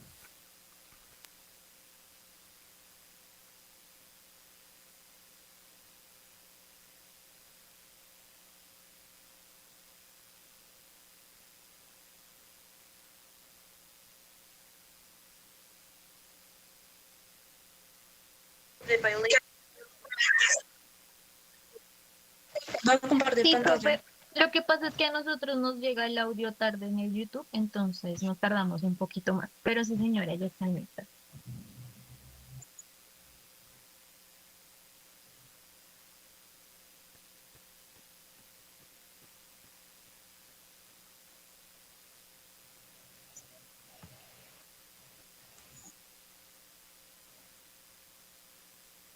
Karen, no te escucho bien. Un momento. Ahora sí. Es que no me deja encender la cámara. Un momento.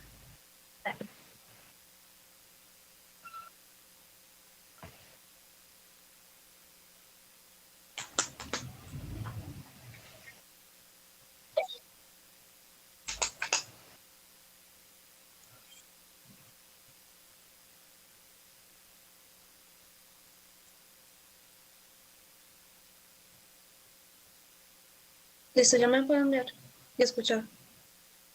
Sí, señora. Listo. Okay, good morning. My name is Karen Uribe, and with my partner Luisa Calle, we are going to present you our research project, which is to investigate the student teachers' use of Gen AI in lesson planning and material design in the academic practicum of the Nacional de Bilingüismo, con énfasis en inglés, de la Universidad Tecnológica de Pereira. Nosotros hacemos parte del Semillero de Investigación en Tecnologías de la Información y la Comunicación para la Enseñanza y el Aprendizaje Bilingüe de la UTP. As we all know, in these recent years, the technology has evolved rapidly, permeating different areas of our daily lives, and education is no exception. So among these advancements, the AI-powered tools have become popular among the students. And understanding how these tools are being used can help us better prepare as future educators to benefit from their potential effectively.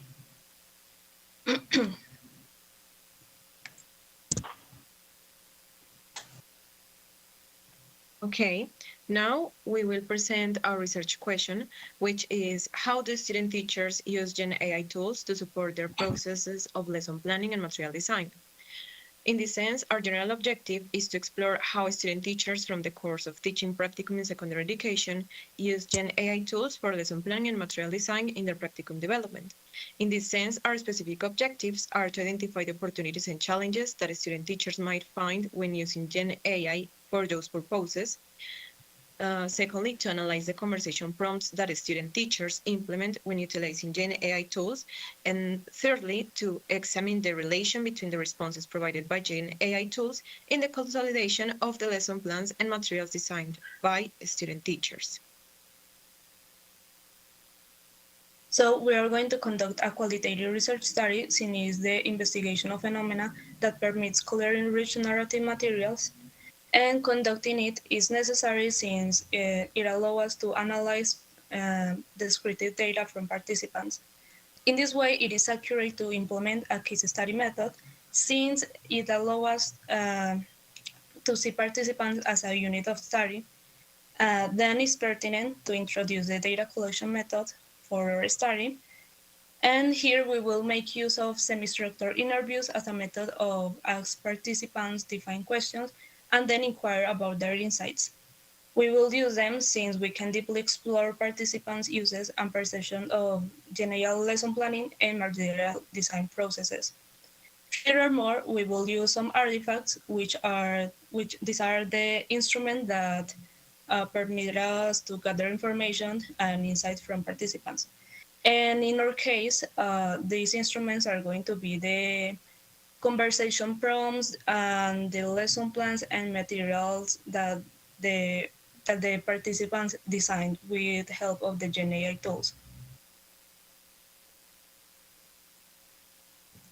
Regarding the current state of our project, in this moment, our instruments are being studied by expert peers to evaluate their consistency. So we haven't finished our project yet. Moreover, we consider that our study can contribute to the field of bilingual education by providing meaningful insights on how teachers students use Gen AI tools. As you might know, since the public openness of Gen AI, we have been experimenting different challenges in education. So this could also serve as an element that can facilitate and provide meaningful information for the conformation of different policies in educational institutions.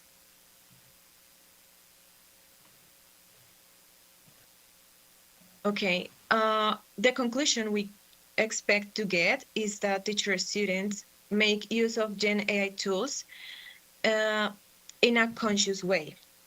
We mean, we consider that maybe student teachers are making adaptations to the responses given by AI, since we as teachers must adapt the content that we want to teach according to our students' needs and their contexts.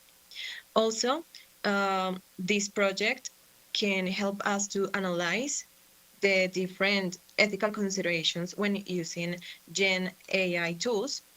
And finally, this project can work as a call to action for us and for you as researchers to continue exploring deeply this interesting and recent field, since Gen AI tools are bringing new educational realities. Thank you so much for your attention. We are looking forward to listen to your questions and comments. Thank you Thank so you so much. much, Gert. Thank you to all the presenters for your pitch. Can you stop sharing, please?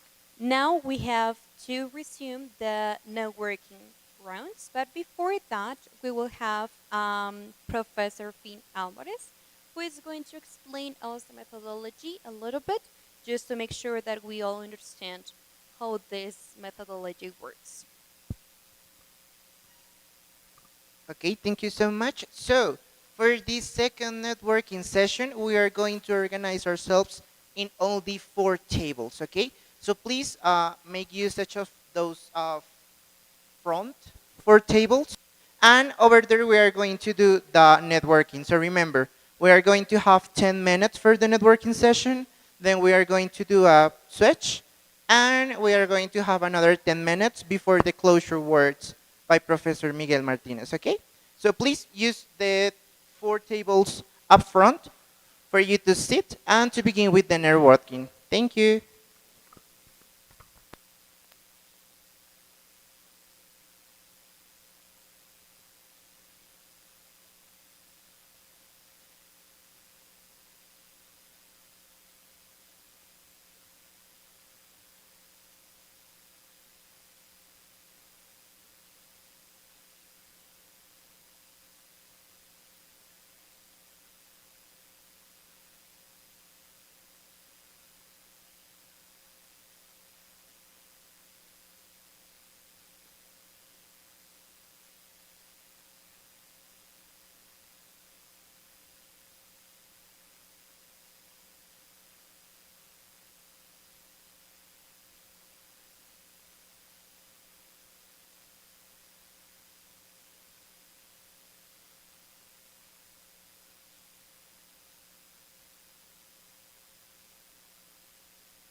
أنا اسمي وحيد، عمري 7 سنين.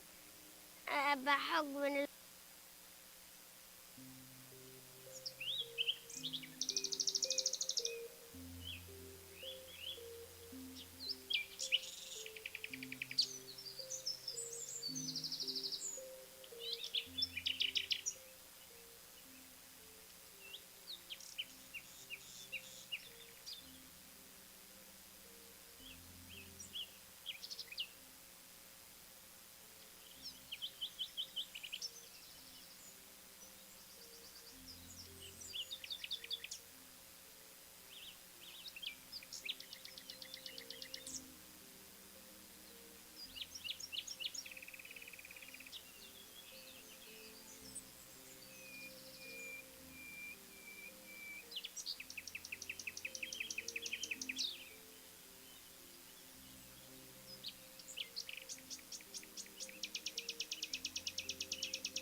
Hello, hello, hello. Okay, so our first networking round has concluded.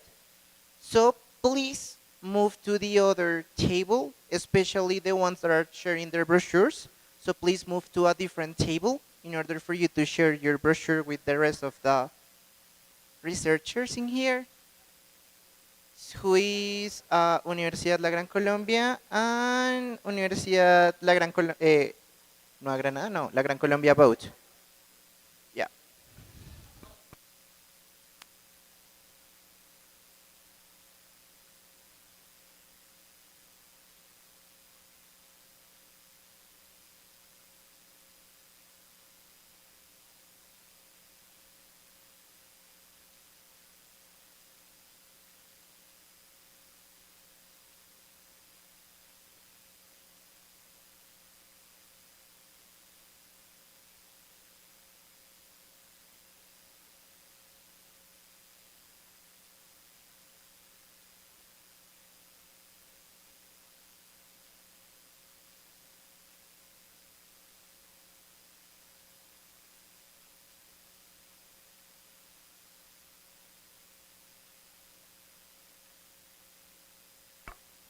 Okay, once more, a friendly reminder, don't forget to scan the QR code for attendance purposes. In there, you will register your information and you will have the opportunity to share some insights about the event. Okay, thank you.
Okay, dear networkers, so we concluded our second round of networking. We hope you had the opportunity to share, to connect with other people, and also to ask the questions you had based on the speakers. So now, for like the final part, we are going to have a closure words in charge of Professor Miguel Martinez. So please give him an applause.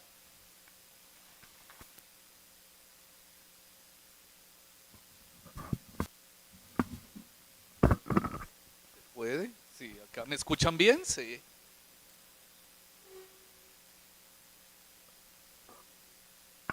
Tomé las noticas aquí todo ñoño sobre las reflexiones y las indagaciones que hemos estado haciendo, que han estado haciendo durante estas últimas 3 horitas, en donde me siento muy orgulloso de este espacio. Mucha reflexión, mucha crítica, mucha postura, mucho perrenque, decimos, ¿no? Es decir, me siento halagado de ser parte de esta comunidad de bilingüismo y para el bilingüismo en el país. Mi nombre es Miguel Martínez, soy padre de una hija de 11 años, esposo de una, suena como película, ¿no? Esposo de una esposa educadora del campo, del ELT. Actualmente trabajo en la Universidad Nacional como profesor en el Departamento de Lenguas Extranjeras y soy el director de la Red Nacional de Bilingüismo junto con la profesora Lisette Mendoza y con el profesor Carlos Granados. Los 3 estamos como miembros fundadores. Carlito ya se fue, se acabó. Antes lo disfrutamos, estábamos hablando con Lisette, lo disfrutamos 1 hora y media, 2 horas, pero bueno, funciones de vicerrectoría. Compas, felicidades, felicitaciones. Este encuentro fue diseñado, organizado, planeado, orquestado junto con la profesora Lisset y por supuesto aquí en Unimonserrate para un bienestar común, un bienestar de nosotros y para nosotros, para nosotras, porque la educación no debe ser privilegio de pocos, debe ser para todas y todos. Así suena eslogan tal vez un poco neoliberal, de competitividad, tal vez, pero en realidad estamos acá es con un fin común y es primordialmente, lo tengo aquí en los comentarios, en las notas, para sentirse bien, para ese bien común, para las comunidades, para los territorios, para las lenguas, para el currículo, diseño, evaluación, práctica, teaching, learning, etc., etc. Lo más importante es que nos estamos formando como investigadoras, como investigadores en el campo, en nuestro campo. Algunos dirán ELT, English Language Teaching. Así empezó la comitiva en Cambridge, ¿sí? Un tanto fuerte dentro de los prospectos de competitividad, pero nos dan una ventana para poder aprovechar. No es que queramos ser algunos como el norte, como el west, pero sí escucharlos, entenderlos y saber por dónde vamos, porque estamos desde una perspectiva sur-sur. Esto es Global South Perspective. Cuando digo Global South, no es solo geopolíticamente, sino también de manera sentimental mutua, es decir, de cercanía. No es solo que yo estoy en el sur y ya, hablo desde el sur, desde mi comunidad, pero yo extraigo información de ellos para mostrar. De eso no se trata la investigación y pude dar fe de ello acá. Me enorgullece enormemente 2 componentes después de las palabras de Cambridge, las palabras de Oxford, de Cambridge University Press, y 2 aspectos que tocó tanto Carlo como ustedes, y tiene que ver con, primero, la investigación formativa. Es fundamental. Al que le gusta, le sabe. Como dice la canción, nobody said it was easy. Esto duele, y esto pesa, y esto son trasnochadas, Y esto es meterle la ficha y meterle ritmo, porque no todos investigan. Didactas hay muchos. Ustedes tienen amigos, profesores de inglés, tienen sus profes de inglés, grandiosos didactas. Un lesson plan, un PPP, ¿sí? Un warm-up, un presentation, practice, una producción y actividades. Y uno se queda como, wow, qué teacher. Pero investigadoras en nuestro campo, investigadores, no hay muchos, son contados. Y es un orgullo poder compartir con ustedes acá, y no sé si les pasa, yo los veía a ustedes, todos rockstar, algunos les colocaban aquí celulares, los grababan, no, pero tú, y una pregunta, y eso es empoderado, ¿no? Eso saca pecho, ¿sí? Soy investigadora, soy investigador. Y le llena a uno, lo llena a uno, el corazón se le llena a uno de orgullo y de buenas sensaciones, porque quiere decir que estamos haciendo algo medianamente bueno. No solo para las comunidades, para los territorios, sino para nosotros mismos. La investigación formativa es la posición del sujeto. Es que ustedes se sientan bien, que nosotros nos sintamos bien. El día que usted se sienta mal, van a haber muchos de esos días. No obstante, recuerde que está haciendo algo diferente. Perdónenme lo que les voy a decir, me disculpan. Tenemos también todavía desde YouTube transmisión. Muchas gracias a los que todavía están conectados, o tal vez tienen allí el audio incorporado en ello. Y es, analicémonos como investigadores, como investigadoras, en donde la función es una y es sentirse bien. Porque pensamos en la comunidad, pero ¿cuándo vamos a pensar en nosotros mismos como investigadoras, como investigadores? Y el día que estemos supremamente cansados, agotados, recordemos que, discúlpeme, a esto voy, no somos del común. El que investiga y en el campo del ELT, bilingualism, multilingualism, no es una persona del común. Esto requiere estudio, requiere trasnochadas, requiere palo, requiere miles de situaciones, incluso heridas, pero esas heridas sanan. Y hay costra, y esa costra cae. Y allí es donde uno se siente orgulloso, porque algunos investigan por reconocimiento, para que me lean. Bueno, váyase por esa línea de reconocimiento. Otros investigan por estatus, que viene de la mano con el reconocimiento, y es, bueno, soy un big name in the ELT field. Entonces uno ve los apellidos y uno, wow, yo lo conozco, le puedo dar la mano. Claro. Se puede sentar con él, a charlar con ella. O tres, particularmente, porque usted piensa en la comunidad y para la comunidad, utilizando esas dos preposiciones, desde y para. ¿Cuál es la función de investigar?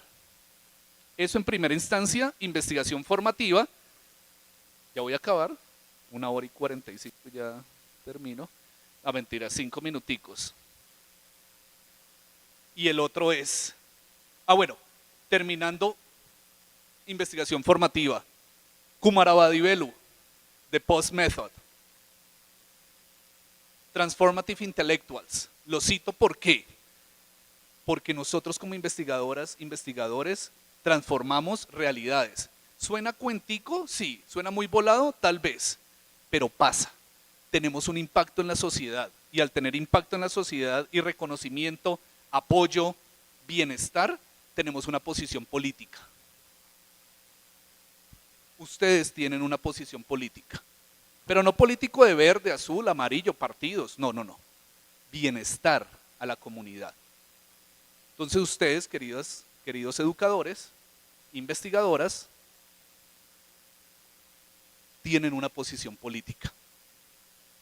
Y con esto quiero llevar a colación el segundo concepto, y es la adaptabilidad y adoptabilidad en la investigación.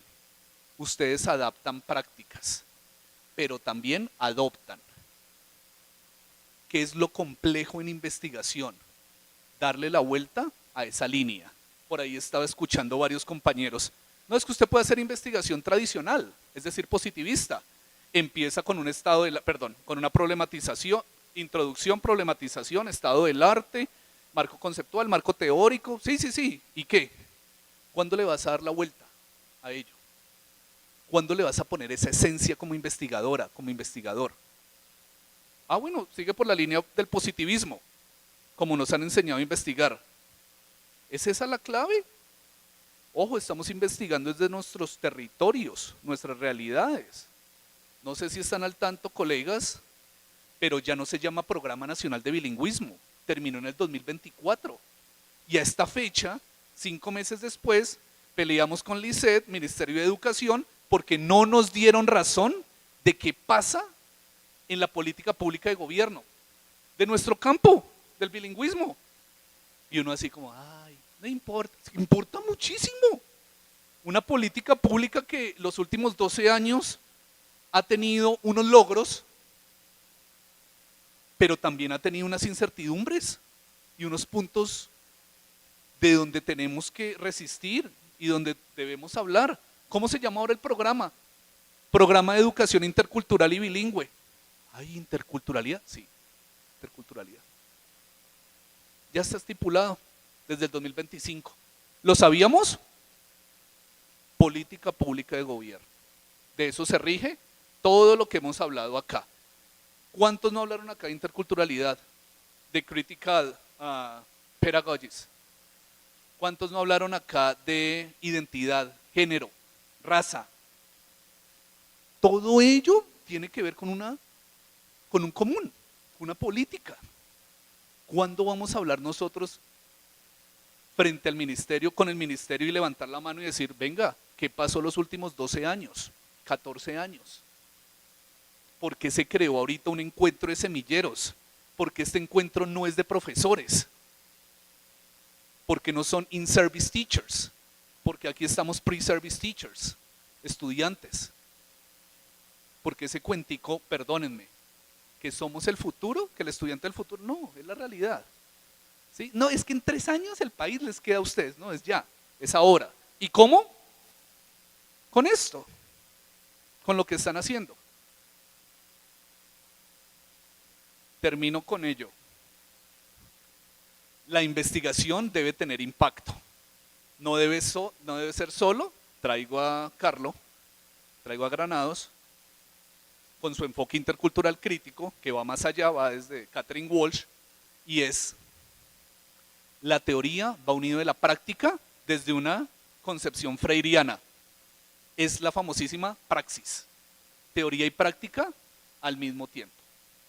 Y si nos vamos más allá, es el sentipensar de Falsborda, con este, y no solo con este, sino con este. Hagamos investigación así, con praxis y sentipensar. El meollo del asunto, ¿cuál es, colegas? No obstante, ¿cuándo, cómo y sobre todo, para qué o por qué? Y termino con esto. Por favor, siéntanse muy bien desde donde están, desde su enunciación, porque, reitero, no muchos se meten en este conceptualización, epistemologías otras, chicharrón, de investigar en nuestro campo. Porque para ser buen docente y para orientar una clase con verb be, present simple, articles, así, eso es lo que hay. Pero para indagar, reflexionar, escucharnos y tener puesta en marcha, no hay mucho.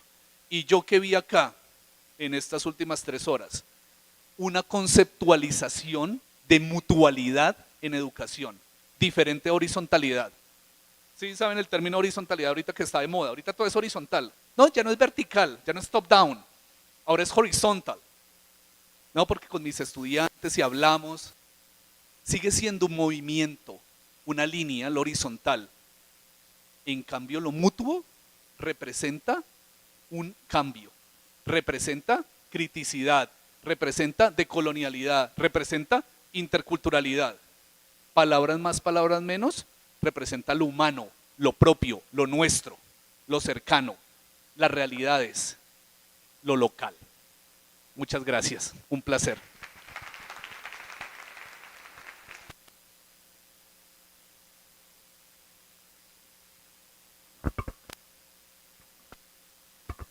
Hola, hola.